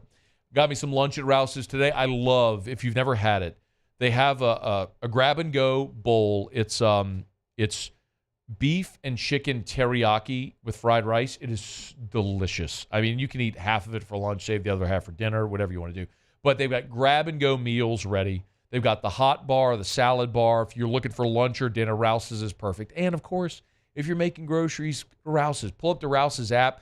Personal shopper can take care of everything for you. They've even got delivery options at the Rouse's app. It's Rouse's, the official supermarket of the New Orleans Saints. Yes, they've got crawfish boiled in-house every single day. I want to be clear. It ain't boiled in and shipped in. They have in-house boiling rooms at all Rouse's locations. So those crawfish are boiled hot daily at Rouse's. This feels like home. Bayou Ford has the new inventory to get you in a new Ford truck or SUV today, or customize your next vehicle just the way you want. All new Bayou Ford vehicles come with a 1 million mile powertrain warranty. The crew at Bayou Ford is going to do right by you. It was a humid day, barefoot children play, looking for that summer shade. Time just slips away. Oh, Louisiana, some kind of hold on me. Like cypress stumps, your roots are planted deep inside of me. Jerry and Benny Payne began Central Plumbing Company out of their driveway in Tanglewood Subdivision. 50 years later and 4 generations down the road, we continue to serve Baton Rouge and the surrounding areas for all of their plumbing needs. Residential, commercial, industrial, or hospitality, Central Plumbing is here 24/7, 365. We want to thank our customers, family, and friends for 50 years of success. And looking forward to 50 more. There it is, the extra mile, on the border of expected and extraordinary for those willing to go further, like vans customized for work or play, with safety and tech to keep you connected, supported by a 5-star sales, service, and finance team, and backed by the 1-star you know. So go the extra mile. It's never crowded because so few have what it takes to go there. Mercedes-Benz Vans. Dylan Cruz here to tell you about Six Rings Baseball and Softball Camp. If you live on the North Shore and play ball, go to Six Rings Camps with former LSU assistant coach Dan Canaveri. His knowledge is second to none, and your child will improve and have fun doing it. Camps were held at Coquille Park and Six Rings Academy in Covington with 4 sessions over the summer. Full day and morning only sessions are available from ages 7 to 13. Go to sixringsbaseball.com or call 985-206-9096. Learn the game to love the game.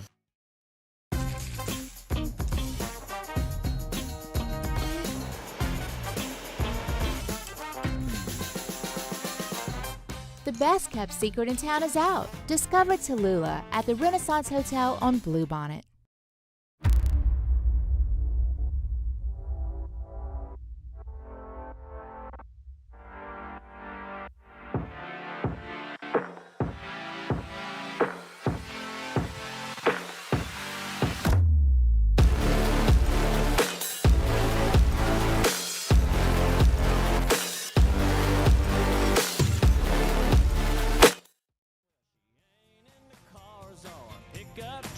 But if it runs like a deer, man, her eyes light up. She thinks my tractor, she thinks my After further review powered by Sunshine, your hometown John Deere dealer in Louisiana.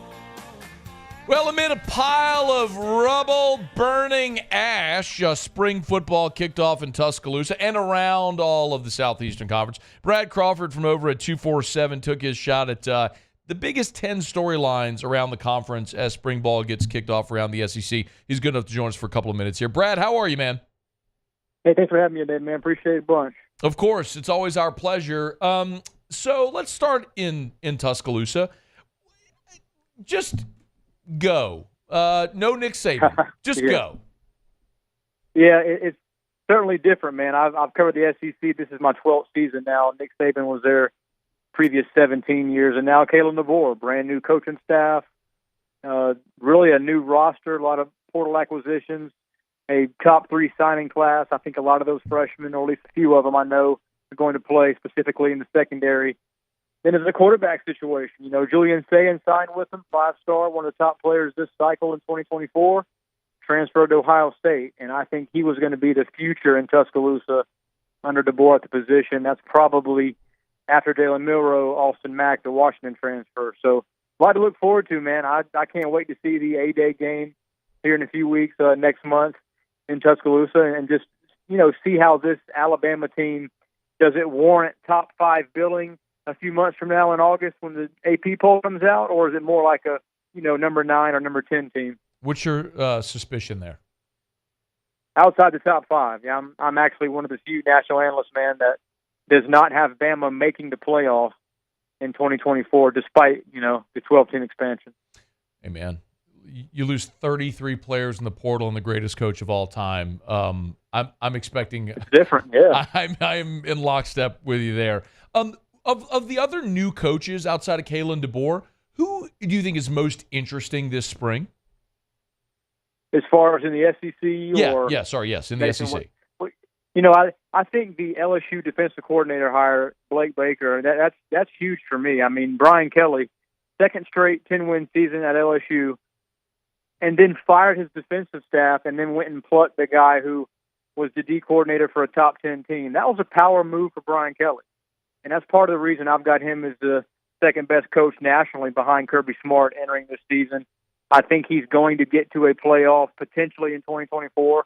And he's a guy, Brian Keli, that I think he's next in line along with Dan Lanning, Lincoln Riley, Steve Sarkisian to be the next head coach to win their first title. Right now this spring we only have 3 active head coaches with national championships. Kind of hard to believe. Kirby Smart, Mac Brown, and then Dabo Swinney. So I think Brian Kelly's going to join that group here pretty soon. Music to a lot of LSU fans' ears, and certainly that's the expectation with him here. Why are you higher on LSU, lower on Bama? Not to say you're low on them but like why higher on LSU, lower on Bama? Yeah, I think Bama's schedule is considerably harder. I think LSU has less question marks despite, having one of the SEC's worst defenses last year. Wow. I think a lot of it, man, if you watch LSU play, it was more coaching and less talent issue. There's not much of a talent issue ever at LSU. I know the secondary at times last fall was bad, but there was some coverage breakdowns, and I blame that on coaching as much as I do, players looking in the backfield or maybe playing too much bump and run, that sort of thing. Despite losing Jaden Daniels to the NFL draft, they'll be good at quarterback with Garrett Nussmeier. I think last year, despite him being a backup, he was a top quarterback in the SEC. He just didn't get to play because the guy in front of him, had over 5,000 yards of total offense. The running back situation is a bit iffy for me, but even despite losing 2 first-round receivers in Malik Neighbors and Brian Thomas, I think LSU is going to be very good there. C.J. Daniels has a chance to be a 1,000-yard receiver. He's a Liberty transfer, and then Xavier Thomas, he'll be a guy that makes plays too. Brad Crawford is with us. Noted LSU homer Brad Crawford. Big LSU guy, Brad Crawford. He's on Twitter at BCrawford247. Y'all give him a follow. Looking at some top storylines around the league. When I was reading your piece, Brad, one of the things that reminded me is this is the first spring technically in the SEC for Texas and Oklahoma. What are the biggest things going on in Austin and Norman this spring? Yeah, the biggest question or I guess primary factor I'm watching at Texas is not only how Sark and this elite roster adjust to SEC and a much tougher schedule this fall, but, who are going to be the playmakers outside of Quinn Ewers offensively. We know Texas has some studs back on defense despite losing a couple guys up front. Anthony Hill, one of their edge guys, he was a 5-star linebacker last year. He has a chance to be an All-American as a true sophomore. He's a future first-round pick, but they lost the fastest player in college football, and Xavier Worthy. They got some guys from Bama, Isaiah Bond, Amari Nyblack, 2 transfers who are probably going to start. But, outside of that, there are some questions for me. Can Texas offense still be explosive? Quinn Ewers returns, Arch Manning behind him. That's the best 1-2 punch at the quarterback spot in college football. I don't think anybody would disagree there. And then for Oklahoma, I tell you what, man, Brent Venables, he's probably going to play 7 top 25 teams in his first season at OU, when in the Big 12 these last 2 years, all the Sooners had to worry about was Texas and maybe Oklahoma State at the end of the year. So I think Texas will be a playoff team. They're right there with Georgia as far as talent is concerned, but Oklahoma's a team that should go from 10 wins to about 7. Yeah, they're over under 7.5. Welcome to the SEC. Yep. That's incredible. Hey, who do you think is coaching their last spring at their current school in the SEC? Ooh, that's a very good question. I think it's Sam Pittman. I think he's on slightly hotter seat than Billy Napier. I don't expect either of those guys to be back next year, unless Billy Napier goes 7-5. You know, his AD came out a few weeks ago and said, you know, stop all this hot seat nonsense. Well, if you have 3 consecutive losing seasons in Gainesville, you're gone, man. They're not going to keep you. And Sam Pittman's probably on his last legs. I think hiring Bobby Petrino was sort of a throwing the kitchen sink at, you know, the situation, trying to catch lightning in a bottle. But they don't have a ton of talent offensively, and they're going to rely on Taylor Green, the Boise State transfer, to, you know, have a KJ Jefferson sophomore type season. KJ last year wasn't as good as previous 2 years, but Arkansas is a team that every year, man, they play one of the toughest schedules, not only in the SEC but college football, and it'll probably come back to bite them again this fall. Can't they give our guy a break? I mean, Sam Pittman's one of the nicest guys you'll ever meet in college football, and that schedule is just brutal. It's like, why does your athletic director hate you? Like, is he trying to fire you? Insane. Hey, you know who's in the same position as Sam Pittman? Shane Beamer. People love him too, but that schedule's not getting any easier for South Carolina. He's Brad Crawford on Twitter at bcrawford247. Y'all give him a follow. Great piece up right now over at 247 if you want to give it a read. Top 10 storylines in the SEC. There's a lot of places getting kicked off for spring ball, including LSU, which took the field this morning. Brad, we appreciate it, man. Thanks so much. Hey, man, thanks. One last thing. Yep. Buy stock in Ole Miss while you can. Top 5 team. They're legit. Brad, my feeling always is who has the fewest questions against the most manageable schedule. That's how I gauge a team. That's it, man. And Ole Miss, two big factors. Boy, they check a lot of boxes, and that schedule is a breeze. Save 2 games. So I would be surprised if they're not in the playoff. That's a problem for them this year. That's a bummer if they're not. This schedule and this roster, best one ever in Oxford, sets up for it for sure. It wouldn't be a bummer here, Brad. I tell you, I wouldn't be devastated if Ole Miss missed the playoff. I'd be quite okay with it happening that way. Brad, we appreciate it, man. Thank you. Hey, thanks, man. All right, be well. We're brought to you by South Point Volkswagen, southpointvw.com. Was chatting with another Brad Bove, who's over at South Point Volkswagen, manager over there earlier today. He was running through some of the deals with me. 0% for 60 months on Tiguan's right now. That's the compact SUV. Yo, did you hear what I said? 0% for 60 months. It's 5 years. 0% for 60 months on a brand new Tiguan. Also, 1.9% for 60 months on the Atlas and the Cross Sport, or $3,000 cash back. Incredible new deals that they have for the month of March. So get on by. Told you I drive the Cross Sport. Erica drives the Atlas. The Atlas is the 3-row, 7-seater family SUV. The Cross Sport takes out the third row, a little shorter, a little sleeker design, depending on if you need that third row or not. They got them over at South Point Volkswagen. Airline just north of Highland, or southpointvw.com. South Point Volkswagen. What's your direction? All right, y'all. It's after further review. We're glad you're hanging out with us here. We will get back to a little more what Jay Johnson had to say when he met with the media today on Tuesday. That's coming up after the top of the hour. Usually will have Tigers and the Pros when we come back, and I want y'all to be here. Maybe you're driving home right now. You got to get out of the car or whatever. But in 30 minutes from right now, Keli Zinn is going to be here. Keli Zinn is the LSU Athletics COO. And she replaced Stephanie Remp. Of course, Stephanie Remp, who came with Scott Woodward from Texas A&M, was with Scott at Washington as well. Well, Keli is going to join us to talk about all the conversation, the proposals, all the discussion around a new basketball arena for LSU. Of course, the PMAC has been LSU's home for 40 years, 50 years. And there's always been this conversation about, are they going to tear it down, but a new one would. But for the first time in a long time, it feels sincere. Like they're actually moving forward with this plan of either building a new arena or a second arena or something. So Keli Zinn's going to be with us in 30 minutes from right now to answer all the questions about that. You won't want to miss it. That's coming up. Glad you're with us. It's a Tuesday edition of AFR powered by Sunshine, your hometown John Deere dealer in Louisiana. Muse will have Tigers and the Pros next. AFR. Brought to you by Action Industries. By see our friends over at Action Industries. 2 locations, Belrose and then Highway 30 in Geismar. So they're hiring for all positions right now. And if you're a skilled worker and you're interested in a job, Action Industries is hiring for all positions. You can apply online or in person at their Geismar office. That's on Highway 30. Action Industries, they've been in business since 1982. If you're a maintenance manager at a plant, maybe you're a turnaround coordinator, and you're looking for a contractor that's going to treat you like their number one priority, it's Action Industries. Look, I know I say this often, but I'm speaking your language and you understand it. You don't get hired as a contractor to do work in a plant if you don't have an exemplary safety record. And Action Industries for 40 years has beaten the industry standard. It's Action Industries, an official partner of LSU Athletics. Thrilled to tell you about my friends over at Action Industries.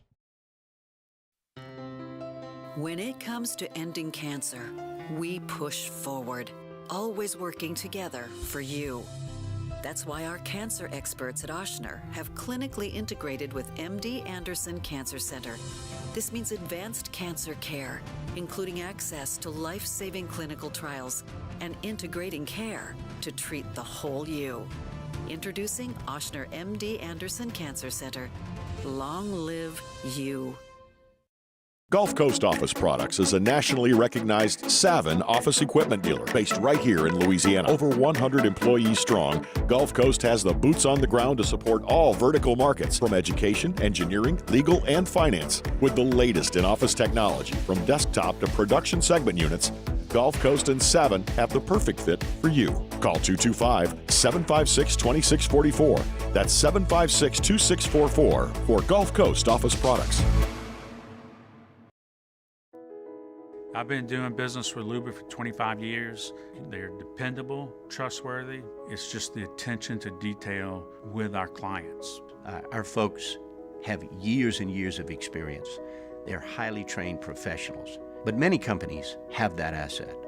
What I'd like to think makes Luba a bit different is that we use those talents in a way that truly is dedicated to serving the needs of the folks who depend on us.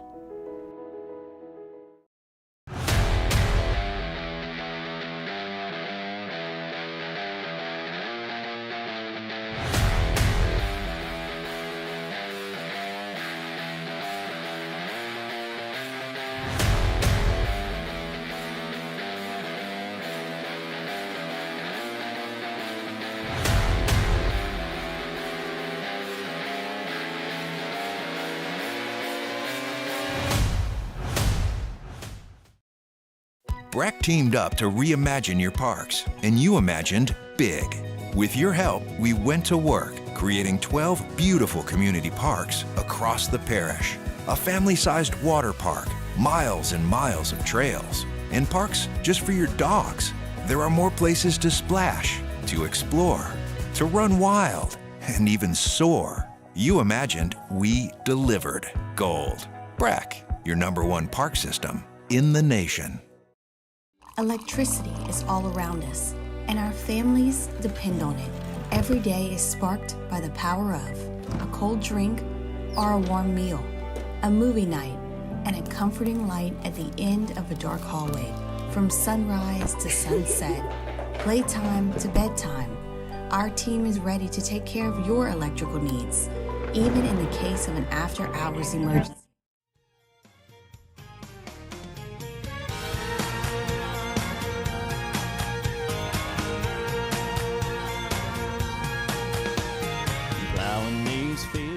After further review, powered by Sunshine, your hometown John Deere dealer in Louisiana.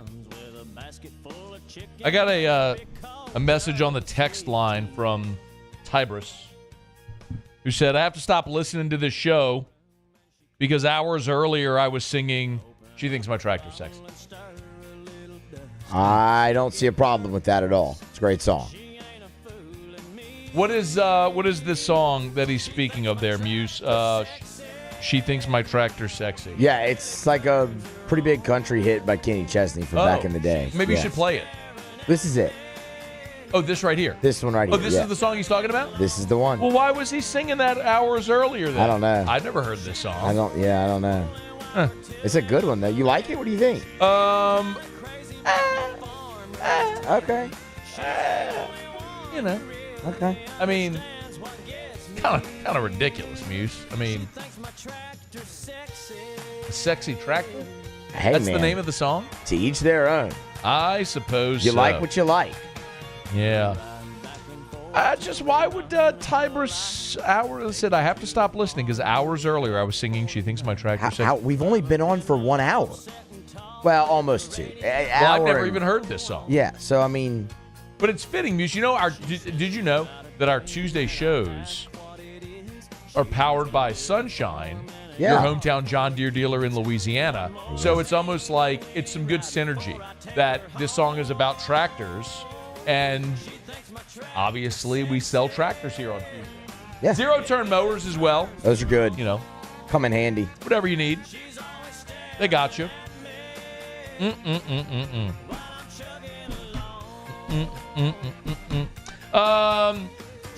This Rooney from over at Sunshine said, I know you like your John Deere song, but try this one. It's a Big Green Tractor by Jason Aldean. It's a good song. Never heard it. It's a good one. Not really interested.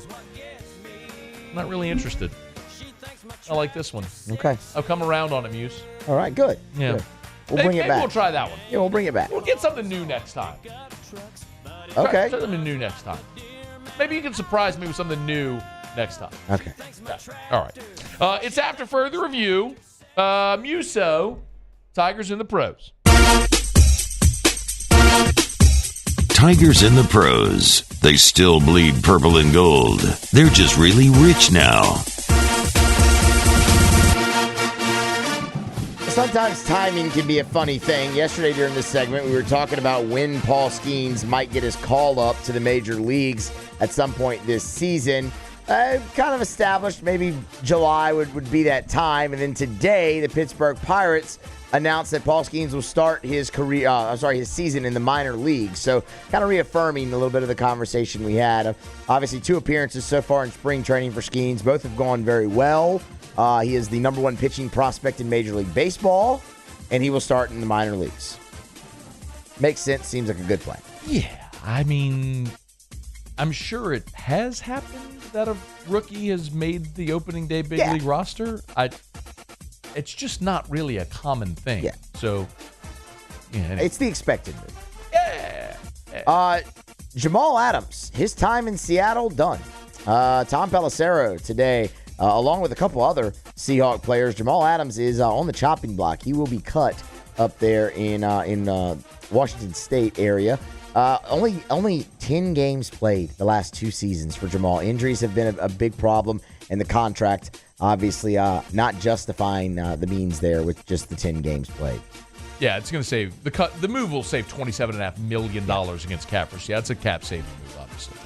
How about this game last night in the NBA? The Trailblazers and the Timberwolves. If you weren't watching, you missed 2 awesome performances by former LSU players. Oh. Let's start with Duop Reith. Okay, let's do that. Back in the starting lineup for the Blazers last night. 26 points. Splash! 26 points. They're so bad. They're terrible. 10 of 14 shooting, 5 of 6 from 3. How about WAP stretching the floor out there, man? Looking good, too. Like the headband? You dig that? That's good stuff, man. Like setting a pick and roll. Yep, comes back out to him. You know what we call that? Snowbirding. That's what we call that. Doing it. That's a nice driving the lane, though. Right-hand snowbirding, though, you know? Not crashing. You're just hanging out around 3. Well, someone's going to find you. Right. And they found him quite often. Again, 10 of 14, 26 points, second on his team last night. And then Naz Reid, not to be outdone, coming off the bench last night for Minnesota. Naz, with 12 points of his own, was a perfect 4 of 4 from behind the arc. If you're watching, you're seeing some of those highlights now. From the corner. Straight Drano all night for Naz Reid behind the arc there.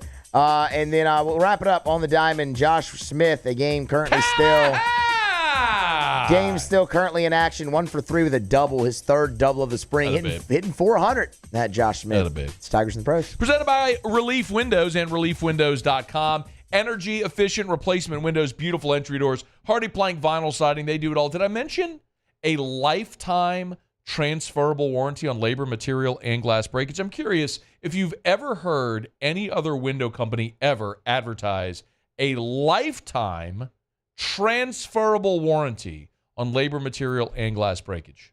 I'll save you the trouble. You haven't. They're the best. It's Relief Windows.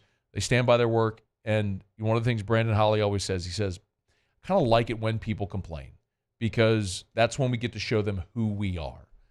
They just will not take $1 from you until you are thrilled with the work they do. That's Relief Windows. Windows, doors, siding. Oh, yeah, they do indoor shutters as well. It's Relief Windows and ReliefWindows.com. Okay, Keli's in about 20 minutes. Sports Center coming up. Start off hour number 3 next. AFR. As we wrap up hour 2, I love telling you about the Williamson Eye Center. If you want to see 2020, call 924-2020. 924-2020 or go to williamsoneye.com. Dr. Blake Williamson and his team, they're just the best. 3 things. Remember, eye care, eyewear, and eye surgery. So it's all encompassing. If you need your annual eye exam, go to the Williamson Eye Center. If you wear contacts or glasses, they can fill your prescription. They can get your contacts. They can get you new glasses. They have their optical shop where you can go in and buy your new frames. And most importantly, eye surgery. If you want to ditch your contacts and glasses forever, how freeing that is to just take that drawer and throw it in the trash, to know you're never going to need contacts or glasses again.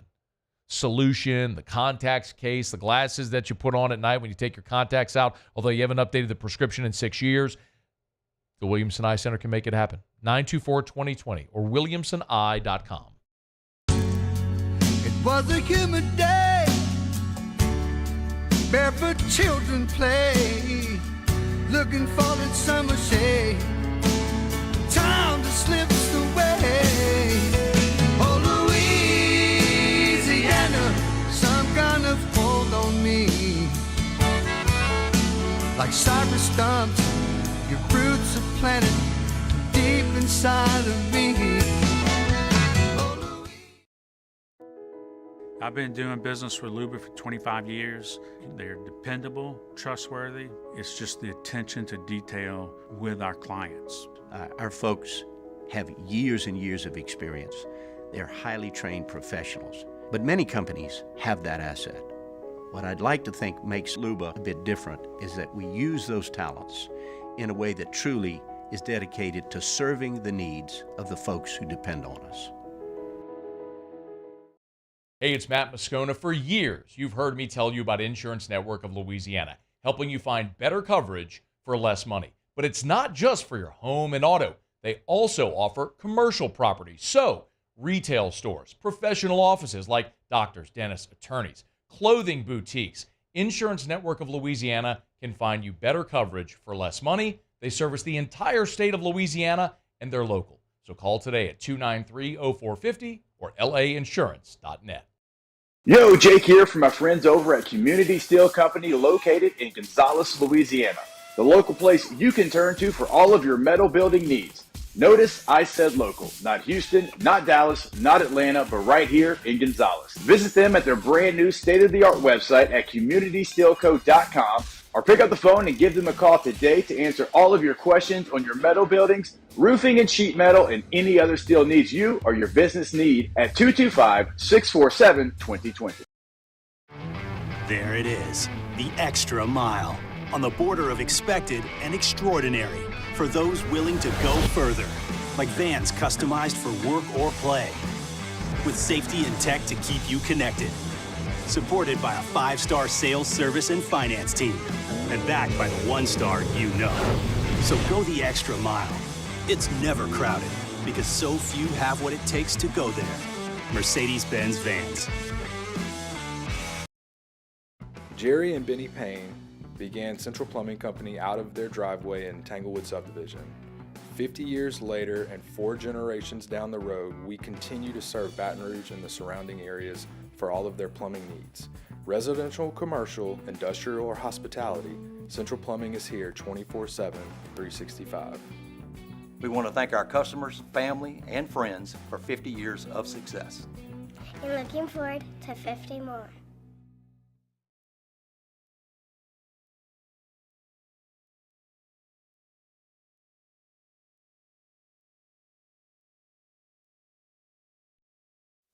This is SportsCenter. I'm Christine Lisi. The Giants did not place the franchise tag on running back Saquon Barkley on this NFL tag deadline day, so he hits free agency for the first time in his career. Jaguars pass rusher Josh Allen, Colts receiver Michael Pittman, Panthers edge rusher Brian Burns, Buccaneers safety Antoine Winfield Jr., Ravens defensive tackle Justin Madubuike all franchise tagged by their respective teams today. Tight end Dalton Schultz agreed to re-sign with the Texans, 3 years, $36 million. NBA leading Celtics, winners of 11 straight, start a tough stretch, 5 of the next 6 on the road tonight in Cleveland, where Boston will look to make a statement, says ESPN NBA analyst Tim Legler. Cleveland's a team that potentially, could end up with the 2 seed. Certainly a team that you might have to see at some point in the postseason, and they're one of the best defensive teams in the league. So to go in there and send that message that you can operate like a buzzsaw offensively the way that you have been, I think would be important to them. Cavs are third in the East, a game back of the second-place Bucks. Boston's got an 8-game lead atop the conference. 76ers point guard Tyrese Maxey out tonight against the Nets as he undergoes a concussion evaluation. ESPN Radio is presented by Progressive Insurance, making it easy to save money. When you bundle your auto policy with home, condo, or renters, you'll earn a multi-policy discount. Easy to bundle, easy to save. Visit Progressive.com. Matt Moscona. I'm very important. After further review. Say it one more time. After further review with Matt Moscona. And here we go. Live from the Mercedes-Benz of Baton Rouge Studios. Let's ride.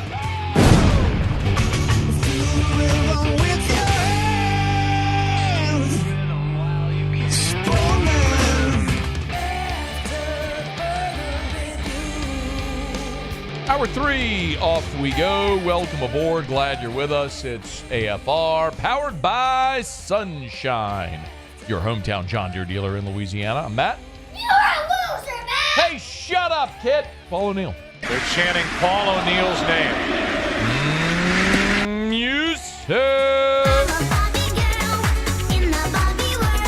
And Mr. Toby Tom Play.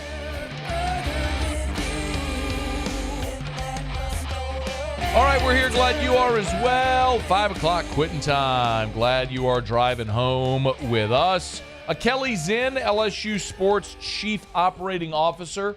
She's here in less than 15 minutes to talk about all this conversation about a potential new basketball arena for LSU. We'll get to all that conversation again in less than 15 minutes from right now. Thank you for being here with us. If you're on YouTube, please smash that like button. I know yesterday we had a little trouble with in New Orleans, but glad to be back on 100.3 ESPN New Orleans today. Alec, Lafayette, Lake Charles, online, wherever you are. Thank you for being here and being part of the show today. We appreciate you greatly. LSU football opened up spring practice today. I'll remind you, first media availability is going to be Thursday. And it's interesting because normally, all the way back to the beginning of this show, when Les was here and then through Ed Ogeron, and even, as I understand it, the last couple of years, Brian Kelly, if I'm not mistaken, spring practice has been in the afternoon. Because consider in fall camp, they can practice in the morning around 9:30 or 10 o'clock because they're not in school yet. The fall semester doesn't begin until closer to the first game of the season. So they have fall camp in the morning. In spring, they're in school. So you either have practice early in the morning before class or in the afternoon after class. Well, they've always done it after class. Well, this year, like the media availability is at like 7:55 in the morning. So they're getting up and getting out there and getting it started early. That's why for years, Jordy Collada would do our spring practice report. We had the If You Like Jordy Collada drop for those that remember it. But the first availability and Brian Kelly media availability will be on Thursday. So we'll kind of get an update as to how things are going. But LSU football did drop a video earlier today of practice. The portion of practice that they showed on video anyway, in this video was indoors. Garrett Nussmeier out there, Kyron Lacey walking out to practice. They did give us a couple of shots as well of the new coaches, Corey Raymond and Bo Davis out there with LSU. So pretty cool. Blake Baker with Brian Keli. So pretty cool to see the guys out there getting going. We'll get to see some of the freshmen as well, the early enrollees and the transfer. So looking forward to Thursday to get the first hand account view of how things are looking out there at spring ball for LSU as they get underway. All right, it's after further review. We're glad you're hanging out with us here.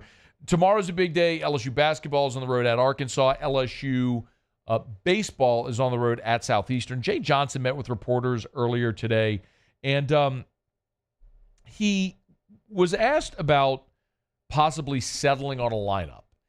And I know this is something, I think Muse and I talked about this on Friday, where I don't think up until this point in the season they've used the same lineup yet. And there have been times they've had the same position players, but same guys and the same batting order as well. I don't know that they've had they've used the same order twice. And so Jay was asked, does he eventually want to settle on an everyday lineup? Here was his answer. No, I don't want to. I want to do what we need to do that day to win. Why not if you're at a place like this? If you're at a place like this, you can have more than 9 good players. I wouldn't be doing my job, A, developing them or developing our team, if I wasn't utilizing all of their abilities. And it's still, even trying to do that, there's guys that want to play more, and it's not nothing to do with them. It's just kind of where the makeup of the team is at right now. And so I don't feel like we're boxed into anything. I mean, Tommy is going to play. Obviously some other guys are doing some great things. I could go around 14 or 15 guys and tell you a bunch of things that I'm pleased with all of them. And maybe a little non-dogmatic approach to it, but good for us that we can do it that way. I don't hate it. There's certainly, listen, you would love to have a roster where you could put Tommy White at third and Dylan Cruz in center and Trey Morgan at first and Gavin Dugas at second and Jordan Thompson at short. Like, you run out there every day, and 7 of your everyday position players are just done. I mean, get a Sharpie and write it in because they're that good and nobody's taking their spot. That's just not reality every year. And by the time we get to the end of this season, my guess is this is going to look more like that. Not that you're going to know every spot. And there aren't going to be days where, listen, they're going to platoon at catcher all year. Brady Neal is your most complete catcher. He's a very good defensive player. He can hit for power, for average. He is your most complete, highest ceiling catcher. We know Alex Milazzo is probably your best defensive catcher who's become way more comfortable with the bat. Hit 289 last year. Milazzo right now is hitting 357. It's early on the year, but he's getting on base. His on-base percentage is .471, so he's more comfortable at the plate. And obviously, Travinski defensively is probably, I'll use the word weakest, but it's not to say he's a bad defensive catcher. So the other two guys are really good, but he's your best power bat, and he's got to be in the lineup every day. So there's just going to be situations where, like, is there a given day where you feel like you need to score a lot of runs? Is there a day where you think it might be a lower scoring game, so you want your best defensive option behind the plate? That's going to happen. And maybe we get to a point, I think we're getting to that point, where I think Stephen Milam is cementing himself as your everyday second baseman. And awesome. That means Brown and Pearson probably platoon and right. Bingham's your left fielder. And look, we saw on Sunday, they gave Bingham a day off. Pearson went to left and Brown played right. Cool. However you have to do it like that, but you're ultimately going to pare down the total number of guys that are getting a lot of this playing time. And on a given day, Jay's right. You have the luxury of saying, on this day, what do we need to do to win? Well, I want another righty in the lineup, or Milam being a switch hitter gives us a better advantage. Whatever it may be, we need Milazzo behind the plate. We can sacrifice a batter. Maybe he just gives us some productive at-bats in the 9-hole. What do you need to do to win that day? You got options. I'd rather have options than not. So I in some respect, it sounds counterintuitive, but I don't think that's gamesmanship by Jay. I don't think that's coach speak. I think he's being honest. Yeah, like, what a luxury to be in a place where you've got Jake Brown, the number one player in Louisiana, who almost anywhere else in the country, like, they're taking a Sharpie and writing him into the lineup every single day. But here he's got to earn playing time. He's doing a great. It's not to say he's doing a bad job. He's doing a great job, really. He's hitting .333 in his early college career. He's playing a solid outfield. So it's going to come. But it's a luxury that LSU has. Now, the other thing, too, is he was asked about how guys are taking it not playing every day, because you have guys that would expect to be. I mean, a guy like Josh Pearson was a hero for you in the postseason last year, and he's having to earn playing time this year. I think we actually took a step forward this week in our approach to the game, where it's like, if you're trying to play for more playing time and putting all this pressure on yourself, you're holding a water balloon and waiting for it to pop. Versus like, no, I'm going to get in there and I'm going to get my job done to help our team win. And that's how they're operating. And like, you take any one of those guys out, whoever's out is like the best guy on the bench that day. Paxton Kling didn't play one game, and he was awesome on the bench that day. Mac didn't play Sunday. He was awesome on the bench. Jake Brown is standing right next to me when he's not in the game. Josh Pearson is an Omaha hero. He hasn't started a couple games. So I really applaud the players for their mindset and their maturity. And they're the only people's thoughts that matter, because if their thoughts are right, they're going to be ready when their opportunity comes. You love to hear that, man. And there's no reason to think Jay isn't being sincere. You love to hear that buy-in that all these guys have. They want to play, but when they're not, they're the most engaged people on the bench. All right, it's After Further Review. We're brought to you by Evermore. I love this. Natural artesian water. This is a Louisiana company that has a national presence. Their national endorser is Dak Prescott, like the quarterback in Dallas. EVAMOR, Evermore. They're right there in St. Tammany Parish on the North Shore. It's incredible. I went to their facility on Thursday. It's a natural well that it's dug deep into the ground. They pipe the water out into their facility. It's filtered and then goes straight into the bottle. It never touches air. There's nothing added or taken away from this water. It is totally natural. It never touches air until you uncap the bottle. It's stunning. Look, to be perfectly honest, it's just a smooth, great tasting water. And you may think water is water. I would challenge you this. Go buy a 12-pack of 20, or go buy the 32-ounce, the 64-ounce bottle of Evermore at great local retailers, and try it side by side with your tap water or whatever other, flimsy bottle brand that you buy. You'll understand. It's better hydration. If you want a healthier lifestyle, a healthier option for your children, it's Evermore, and it's a Louisiana company. EVAMOR. That's Evermore Natural Artesian Water. Okay, it's After Further Review. Keli Zinn joins us next. Is LSU building a new basketball arena? We'll ask all the questions and get the answers next. AFR. There it is, the extra mile, on the border of expected and extraordinary, for those willing to go further, like vans customized for work or play, with safety and tech to keep you connected. Supported by a 5-star sales, service, and finance team, and backed by the 1-star you know. So go the extra mile. It's never crowded, because so few have what it takes to go there. Mercedes-Benz Vans.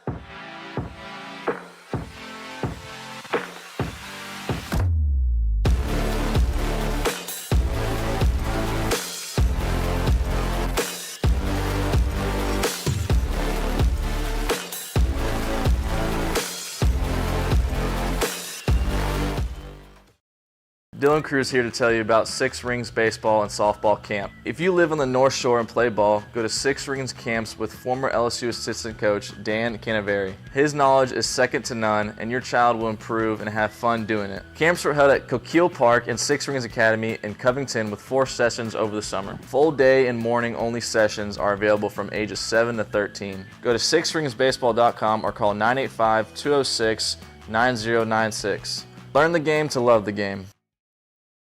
Breck teamed up to reimagine your parks, and you imagined big.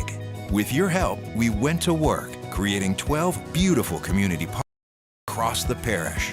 A family-sized water park, miles and miles of trails, and parks just for your dogs.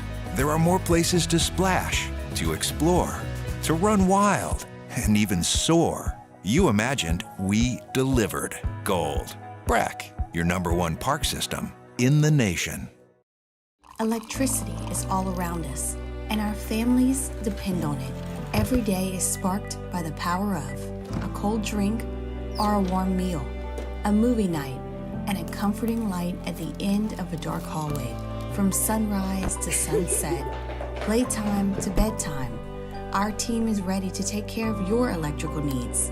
Even in the case of an after-hours emergency, the light in your life shines brighter with Mr. Electric. I've been doing business with Luba for 25 years. They're dependable, trustworthy. It's just the attention to detail with our clients. Our folks have years and years of experience. They're highly trained professionals, but many companies have that asset. What I'd like to think makes Luba a bit different is that we use those talents in a way that truly is dedicated to serving the needs of the folks who depend on us.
After further review, powered by Sunshine, your hometown John Deere dealer in Louisiana. So we have had this conversation in varying degrees literally for years. Do you renovate the PMAC? Do you build a new arena? If you build a new arena, where do you build it? Who pays for it? And for the first time, maybe ever, it feels like it might actually happen. Like there might be real traction behind it now. Keli Zinn, LSU's executive deputy AD and COO, is good enough to join us for a couple of minutes. Keli, thanks for the time. How are you? Good. How are you doing?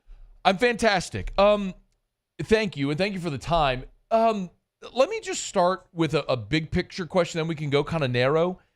How realistic do you think it is that we might actually see LSU get a new basketball arena sometime in the relatively near future?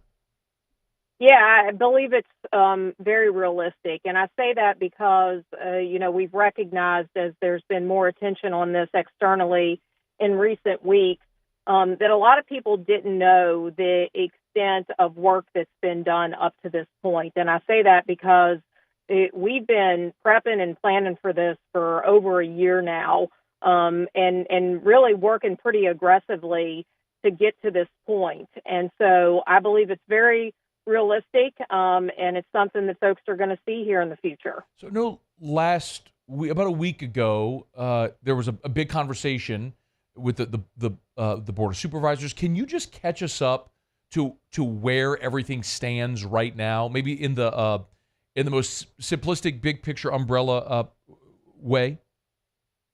Sure. Where it stands right now is, and the next juncture for us to pass through is on March the 13th. You may be aware that there's an ordinance that is slated to be voted on, which essentially says in the event that a new arena opens up, that there will not be a competing interest in the area relative to concerts and entertainments and potential revenue opportunities within that venue. Once that passes, and I say that because we're hopeful that it is in fact going to get approved, at that point, the next step is to move to an RFP, and we're ready to go immediately on that to select a developer who will build, own, manage, and oversee the arena that we're seeking to bring to LSU. An RFP, of course, is a request for proposal. Essentially what you're saying then would be like there would be a non-compete where the River Center, for example, couldn't bring in acts. If there's a new arena, anything would go to this new LSU arena. Would LSU be working hand in hand with the city parish, or is this just independent completely of the River Center?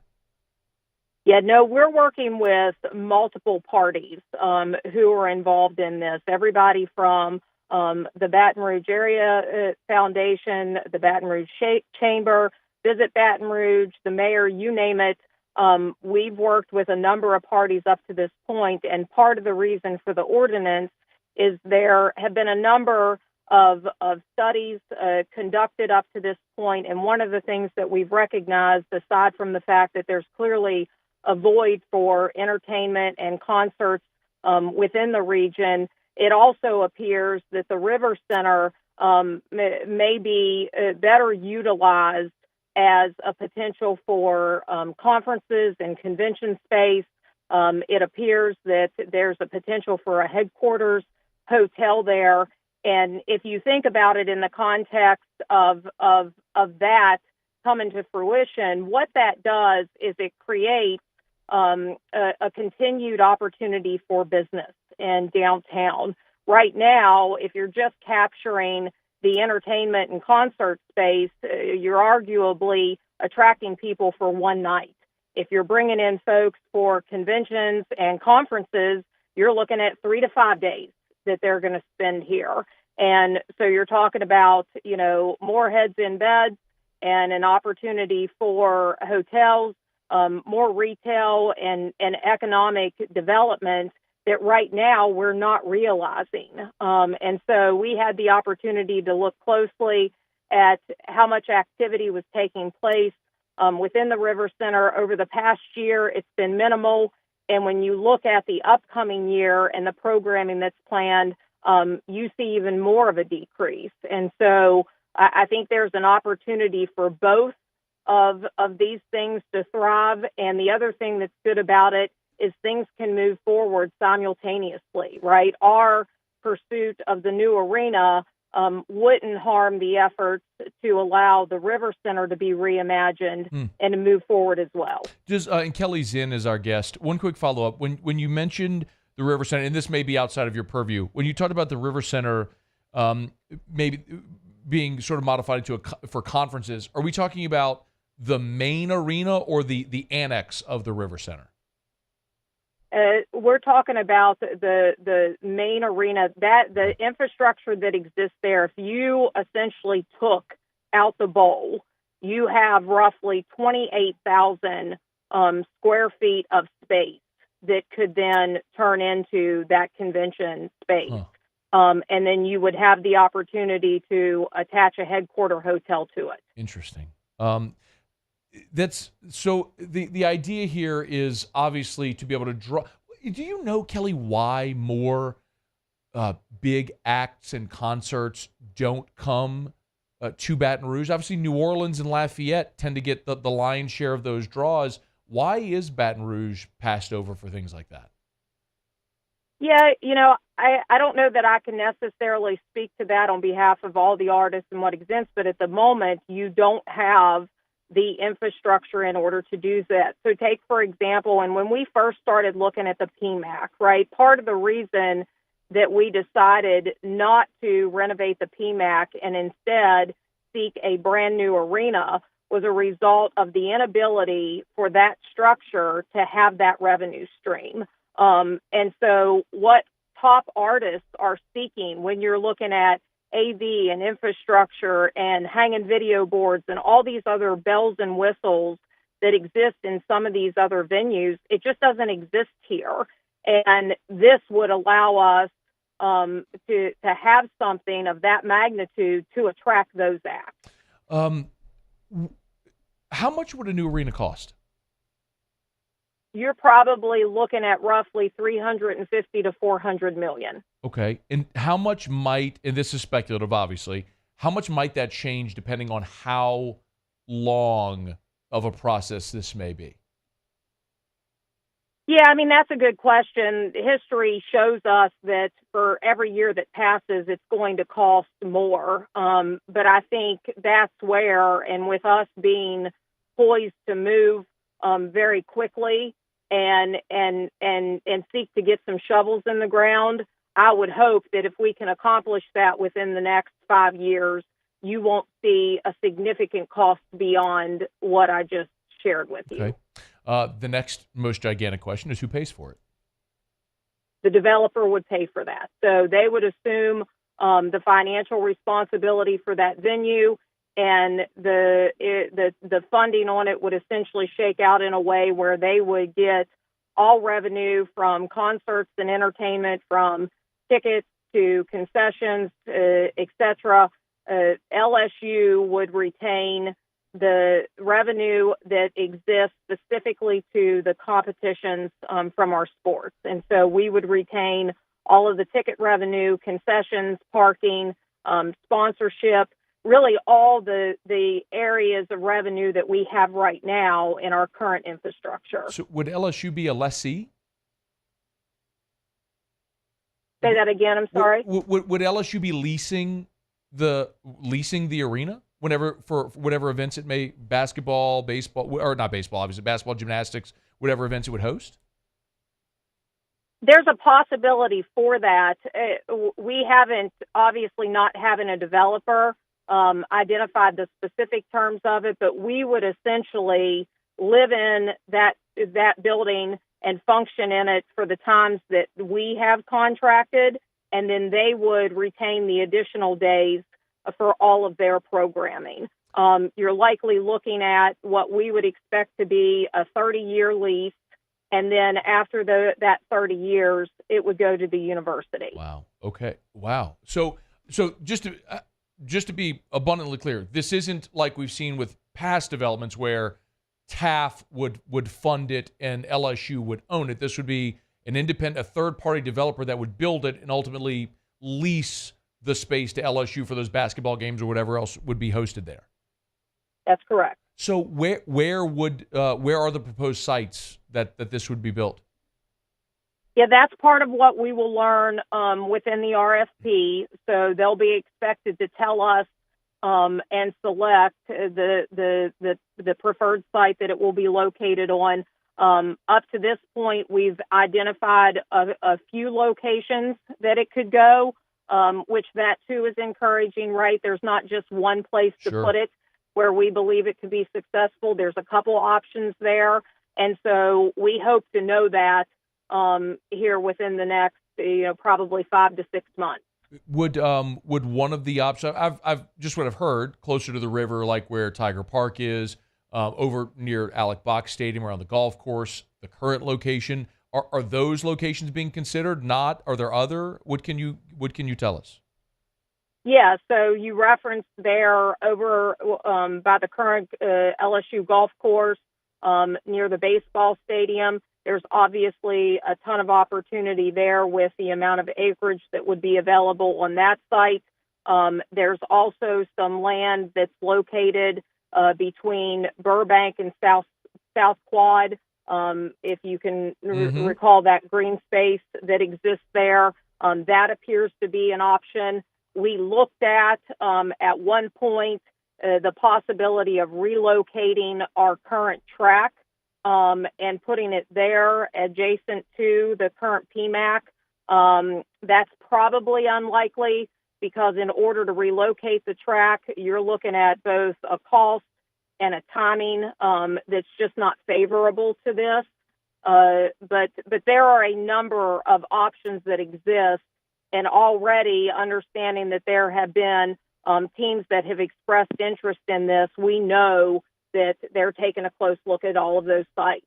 A couple more minutes with Keli Zinn. I find this fascinating. I mean, Keli, you got to understand, we've had conversations about the basketball arena here for decades, and this feels like the most real it's ever been. What would happen? Would anyone continue to occupy the PMAC? Yes. We believe that the current PMAC would still exist, but would largely cater to practice and operations facilities. In other words, we are going to need a place for our teams to be able to practice at their leisure and on their time. We're in need of some upgraded space for strength and conditioning, athletic training, and we desperately need office space. We've outgrown the inventory that we do have, and so that's a real need. As I noted earlier, the key to a developer being able to fund a project of this magnitude is they have to have a pretty significant number of days to host these concerts and entertainment opportunities. And so on those days that the building would be assumed through those events, we're going to need a place to practice. Yeah. And the current PMAC sets up to allow us to do that. So similar to what you see in football, where they practice, operate, train, all of that within the football operations center. And then on game day, they go to Tiger Stadium. We see the possibility for something similar here, where the PMAC would be a big piece of that, and then this would be more of a competitive arena. How many events does the LSU athletic events does the PMAC host every year? You're looking at anywhere from 60 to 70, roughly. You could reduce that a little bit or add to it depending on a given year, but our inventory tells us roughly 60 is a number. So in theory, there would still be plenty of days for other events for a venue to host with some. That's correct. 280, 290 other days out of the year that they could host. This is pretty fascinating. Keli, I know we're looking at March the 13th when there will be the ordinance vote. Assuming this moves as we expect, what is a realistic time frame if LSU, and understand construction, things happen, I mean, like there's a lot of hurdles to clear. What would be a realistic time frame for LSU to be operating and functioning in a new arena? Yeah, we believe 5 years is realistic, but I can tell you that we're going to move aggressively to try and even reduce that schedule. Okay. And so if we can get in there in 4, that would be incredible. But the time period that we're looking at that we can feel comfortable in is within that 4 to 5 year range. Under promise and over deliver. Love that. She is Keli Zinn, Executive Deputy Athletic Director and COO at LSU Athletics. Keli, is there anything else I haven't asked that people need to know? The only thing I would say, and you'll see this as part of the information surrounding the ordinance, is, we really do see this as a community facility. And you're obviously talking to a representative on behalf of athletics, but I think if you had conversations with other folks that are attached to some of these other opportunities that exist in this space, they would tell you that we very much want and a priority for LSU is to really link into the community. And so numerous parties are working together in collaboration to support one another and enhance Baton Rouge. This is a piece of it, but we really do see it beyond the world of athletics as a community facility that will be really beneficial to a lot of parties. Keli Zinn, this is enlightening, exciting, fascinating, encouraging, a lot of things, a lot of ings maybe. Thank you so much for the time. And as this moves along, we'll keep in touch. Absolutely. We appreciate it. It's our pleasure. That's Keli Zinn, LSU's Executive Deputy AD and COO. I got to react to that. I'm so glad on the rundown we had Keli Zinn at 5:15, and I said Keli Zinn. I have it on the rundown. Keli Zinn reaction for the next segment because I knew I was going to want to react to whatever she said. And I'm so glad I blocked out that time because we're going to talk about that, everything she just said next on AFR. AFR.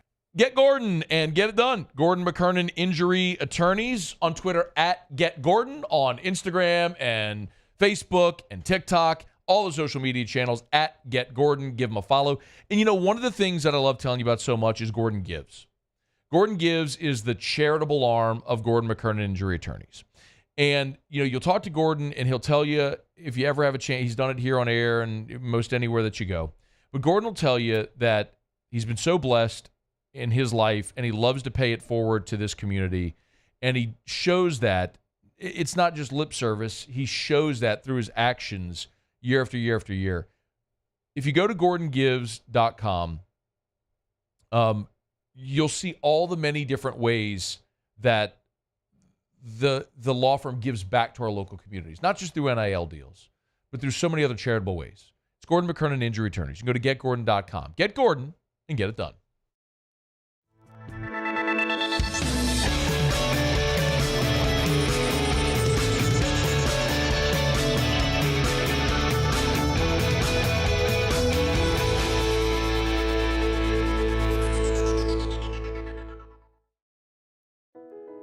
I've been doing business with Luba for 25 years. They're dependable, trustworthy. It's just the attention to detail with our clients. Our folks have years and years of experience. They're highly trained professionals, but many companies have that asset. What I'd like to think makes Luba a bit different is that we use those talents in a way that truly is dedicated to serving the needs of the folks who depend on us. The Windsor Senior Living Community in Mandeville, Louisiana is a beautiful, vibrant apartment community geared towards seniors. They are nestled right in the heart of Mandeville, where seniors live a more carefree lifestyle in spacious apartments with the peace of mind that comes from having a little extra help. Call the Windsor at 985-624-8040 to schedule a lunch and tour. Come see how the Windsor can be your passport to peace of mind.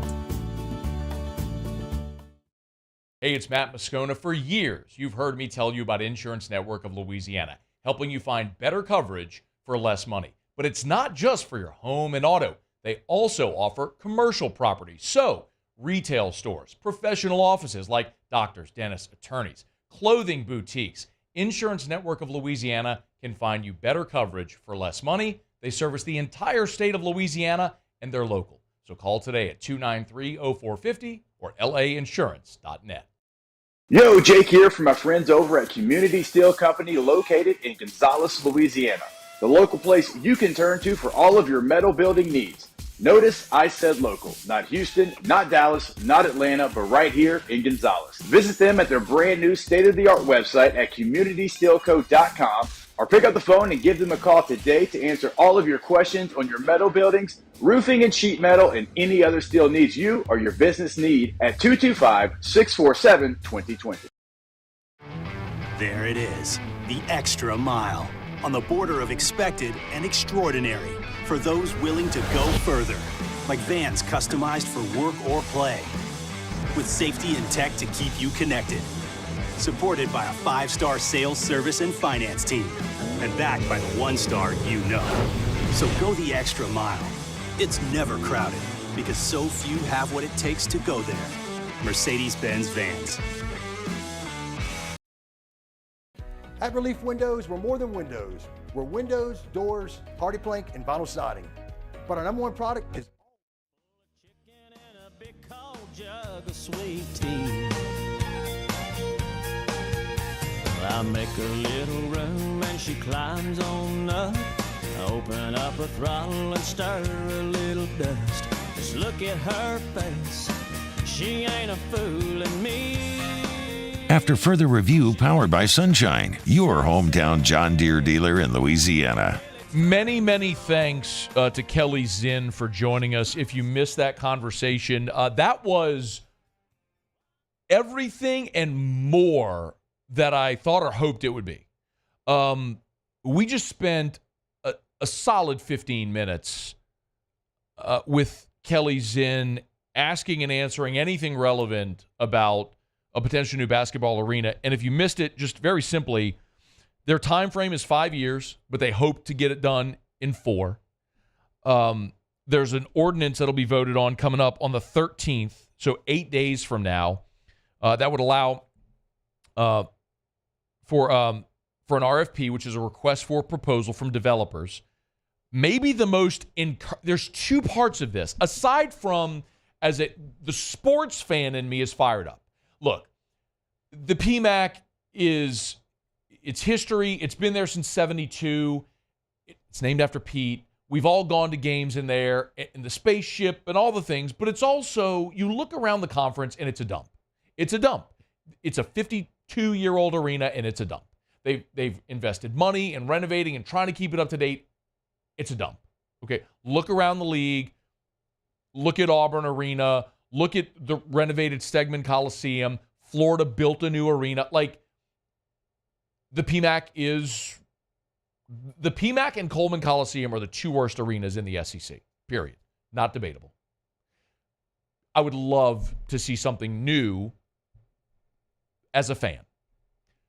But there's this whole other part of it that, and I understand right now, there's people listening who are, you're listening in New Orleans and Lafayette and Lake Charles and Alec are all over the state that you're not in this community. And so this part of it may be lost on you, and I hope it's not, but it's representative of a lot of things in our state. Normally when LSU is going to go build a new facility, TAF spearheads that. When LSU expanded Tiger Stadium, TAF does the fundraising, TAF takes on the debt. TAF is the one that spearheads that. This is a completely different way of going about doing it.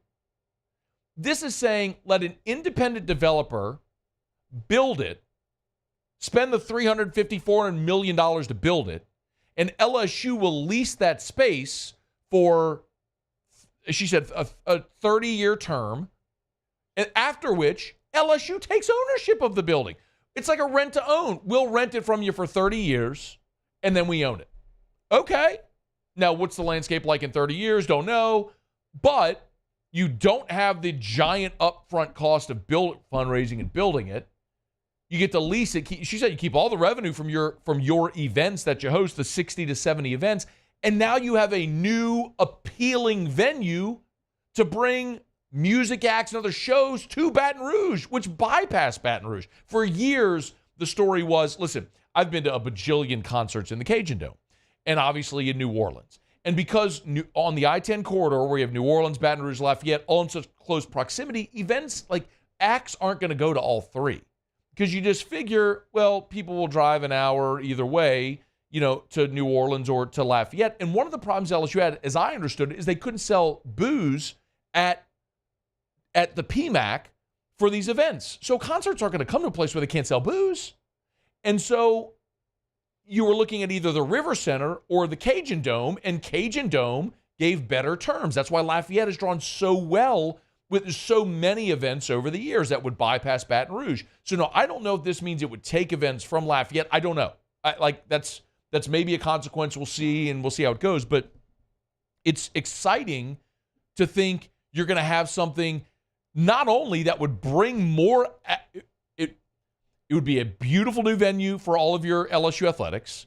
It would be a revenue generator for the Baton Rouge economy. And as she explains, it gives you a new redefined purpose for the River Center, where they have the convention center, like the annex attached to the River Center. But the main bowl of the River Center, she said, look, take out the seats of the bowl, and you have this big, giant auditorium. What did she say? I didn't write 28,000 square feet, I think she said, of space, or 2,800 square feet. Forgive me. I forget exactly. I didn't write down that number exactly in my notes. I apologize.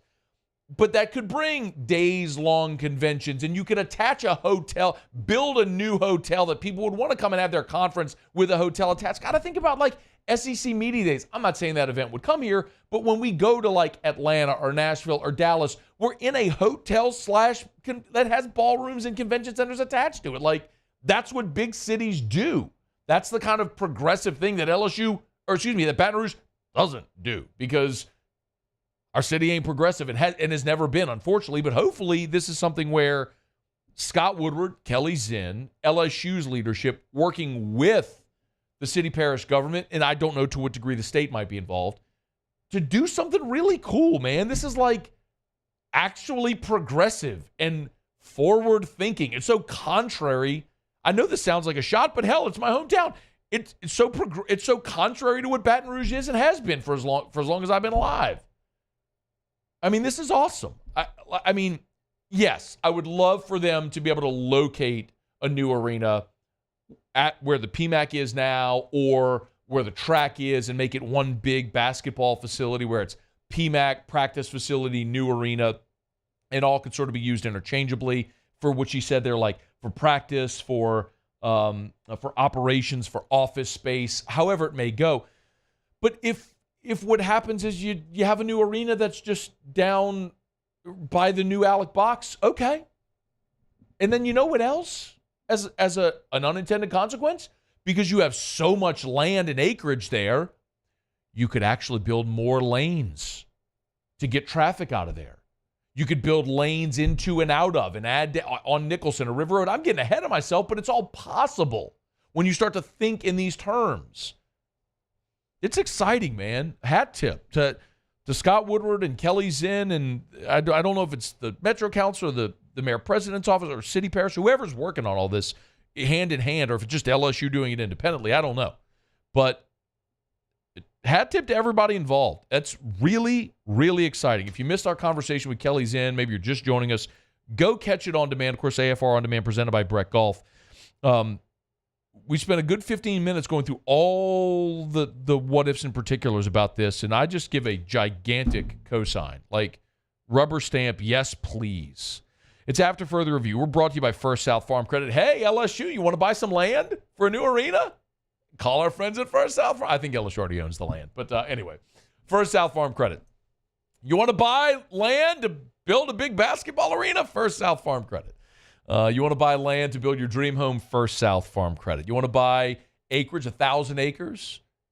Agriculture, our farmers? Of course, First South Farm Credit. They've been helping Louisianians buy land for more than 100 years, since 1916. It's First South Farm Credit. Go to firstsouthland.com. That's firstsouthland.com. And because they're a member-owned cooperative, they have a patronage refund where they share the dividends with their member owners every year. Like, if you finance land through First South Farm Credit, you will get a check every year reimbursing you with dividends. It's incredible. It's First South Farm Credit. They're amazing people. They're local. They can help you buy land with 44 branches across 3 different states. They can help you buy land in any of the contiguous 48. So if you live in Houma but you want to buy land in Mississippi, they can help you. It's First South Farm Credit. firstsouthland.com. firstsouthland.com. Okay, y'all. It's After Further Review. Man, really good show today. Darry Beckwith was here in hour number 1. I'm telling you what, man. Darry was really optimistic about Harold Perkins moving inside. He was one of the ones that was ringing the bell last year going, oh, that ain't going to work, that ain't going to work. He did about a 180 today. If you missed that, that was in hour 1. Shea Dixon was here in hour 2, talking some Cruton. Big junior day this weekend. Bryce Underwood, the number 1 player in the country, will be on campus again. And Keli Zinn was here just a bit ago. If you missed any of it, AFR On Demand, presented by Breck Golf. Book your tee time, golf.breck.org. Otter locks to wrap up next. AFR. Okay, y'all. We're brought to you by the Watermark Hotel and the Renaissance Hotel, Watermark downtown, the Renaissance Southtown. Of course, the Watermark is a gorgeous property in downtown Baton Rouge. Baton Rouge's original high-rise building, the old Louisiana National Bank building. And the Watermark downtown, the Renaissance Southtown. They've got so many great events at the Renaissance that we tell you about. They've really expanded this. You know, you're always looking for something different, something new to do in Baton Rouge. Great for a date night, entertain a client, whatever it may be, families. The charcuterie culinary class is coming up on Thursday. So it's 2 days from now, 6:30 until 8 p.m., 6:30 until 8 p.m. It's at the Renaissance, right there at Tallulah. It includes a charcuterie board and a flight of wine. You want to go have a fun night out? You knock off of work, go have some dinner, eat a charcuterie board, have some great wine, do it at the Renaissance. Their indoor-outdoor flow with the terrace. It's right there in Bluebonnet. It's the Renaissance Hotel.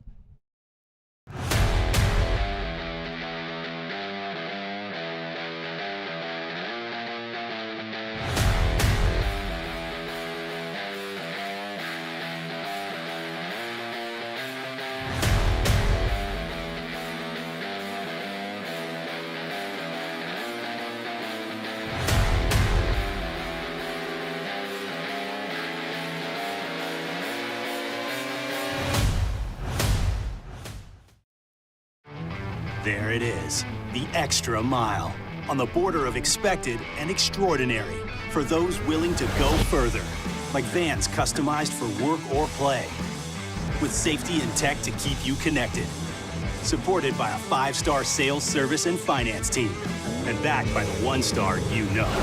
So go the extra mile. It's never crowded, because so few have what it takes to go there. Mercedes-Benz Vans. Jerry and Benny Payne, began Central Plumbing Company out of their driveway in Tanglewood subdivision. 50 years later and 4 generations down the road, we continue to serve Baton Rouge and the surrounding areas for all of their plumbing needs.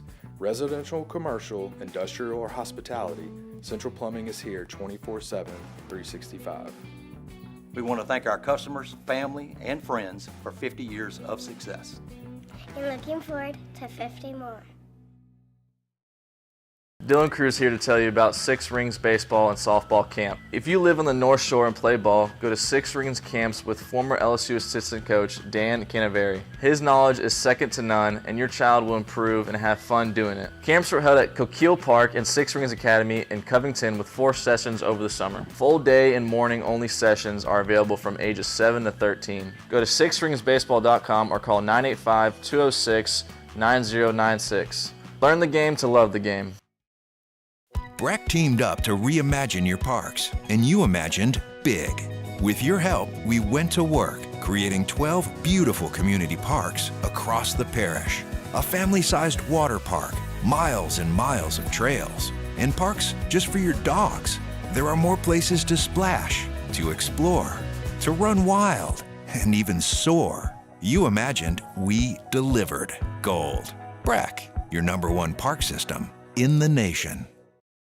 Electricity is all around us, and our families depend on it. Every day is sparked by the power of a cold drink or a warm meal, a movie night, and a comforting light at the end of a dark hallway. From sunrise to sunset, playtime to bedtime, our team is ready to take care of your electrical needs, even in the case of an after-hours emergency.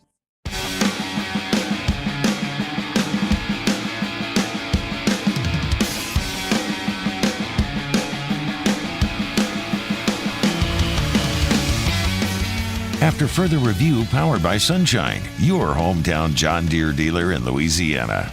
All right, down the stretch, we come final segment here on a Tuesday edition of AFR, powered by Sunshine. Appreciate our friends over at your hometown John Deere dealer in Louisiana. 17 locations, Bunkie and below. Where's tractors, zero-turn mowers as well. It's springtime, trying to get those mowers out. Sunshine, your hometown John Deere dealer in Louisiana, sunequip.com. Okay, one thing left to do. Let's find out what we're betting on tonight. Time for Otter Locks. Otter Locks, presented by Lofton Staffing Services. At Lofton, we put people to work. Call us today at 924-0200 or go to lofton.jobs. So we turn to the one and only, the incomparable and of an incomprehensible, the Ottfather himself, Jimmy Ott. Otter, how are you? Good, brother. Much better card tonight. Let's get right to it. Okay. Get your pen ready. So here we go. Here we go. Alabama's tip is at 6. It's been bouncing around. It was originally scheduled at 8, but we're going with Florida minus the points against Alabama. That should be the top of your menu. Florida minus 2.5, so we're going to buy that down to 2? Yes, by minus the 2. Obviously, they match up well. I mean, at Tuscaloosa, tough place to play. Went to overtime. Florida's playing good. Gave up a double-digit lead in Columbia, South Carolina, and lost that one. Man, the guy's doing a good job. We're going with Florida in that one. Second one's Illinois. Get your Peacock on tonight for that one. So we go with Illinois minus Purdue. Yeah, the little thing, Purdue clinched a share of the Big Ten title Saturday night at home against Michigan State. They cut down the net. Right? Don't you want it outright? Don't you want? I mean, the little things. Give me Illinois. 15-2 to the over. Their last 17, by the way. They should score minus 2 at home on the Peacock. There. I've refused to buy it. I'm at the Queen watching it. I love it. One of the hottest teams in the country. Their only loss. They won 5 out of 6. The only loss was when they were down 27, cut it all the way down to 1. Remember that Saturday afternoon with at Syracuse?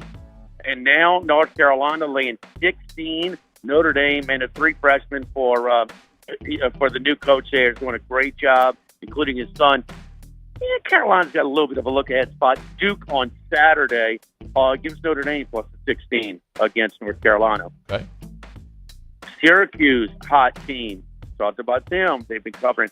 Clemson's had some really good road wins, and they've had some bad home losses. I don't expect them to lose, but plus 10, Syracuse is playing way better than their overall. Kind of like Notre Dame. claim their form is much better than it's been for most of the season. 10's a ton at Clemson. All right, Syracuse plus 10. And, boy, you got to have Chinese, whatever condensate says here. Give us the Hoyas. Georgetown. We got rock. Chinese. Cooley. 1 minute remaining. The first game at Providence, Cooley went over there. They played really well. Could have won, covered easily, and they gave Cooley the business over there. So maybe a little return here. It's up to 8.5. 70% of the tickets are on Providence. Going to Hoyas, the Rocks. Where your Rock? Georgetown, by the way, DraftKings has it at 8. You still good at 8? Yeah, it's good at 8. Yeah. Okay. It went from 6.5 to 8. So, but there are some 8.5 flying around. If you can wait even a couple more minutes, you might get the hook. All right, Florida, Illinois, North Carolina, Syracuse, and Georgetown. A 5-pack from the Otter. Put 5 on it with them Johnnies. How about it? I got 5. Modesto tomorrow, baby. Have a great one. Have a great show tomorrow, Jimmy. Thank you. All right, the Otter. Florida laying the 2, Illinois -2, North Carolina Cuse, Georgetown, all dogs with big lines there. Muse Paulie, I appreciate it. Have a great night. We'll see you tomorrow at 3. AFR. He's here. Anyone want a Coors Light? Oh, shoot, I forgot to play the song. I got a guy who can fix this. IU Chrysler Dodge Jeep Ram is taking $17,500 off new 23 1500 Bighorn trucks. We're open for business in our beautiful new showroom and taking $17,500 off new Ram 1500 trucks. All new Bayou vehicles come with a 1 million mile warranty. The crew at Bayou Automotive is going to do right by you.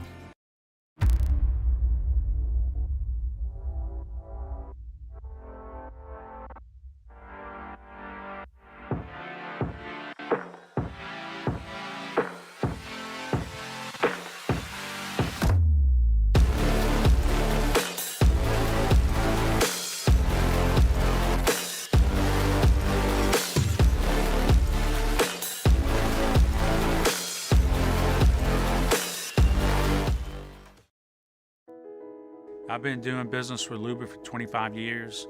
They're dependable, trustworthy. It's just the attention to detail with our clients. Our folks have years and years of experience. They're highly trained professionals. But many companies have that asset. What I'd like to think makes Luba a bit different is that we use those talents in a way that truly is dedicated to serving the needs of the folks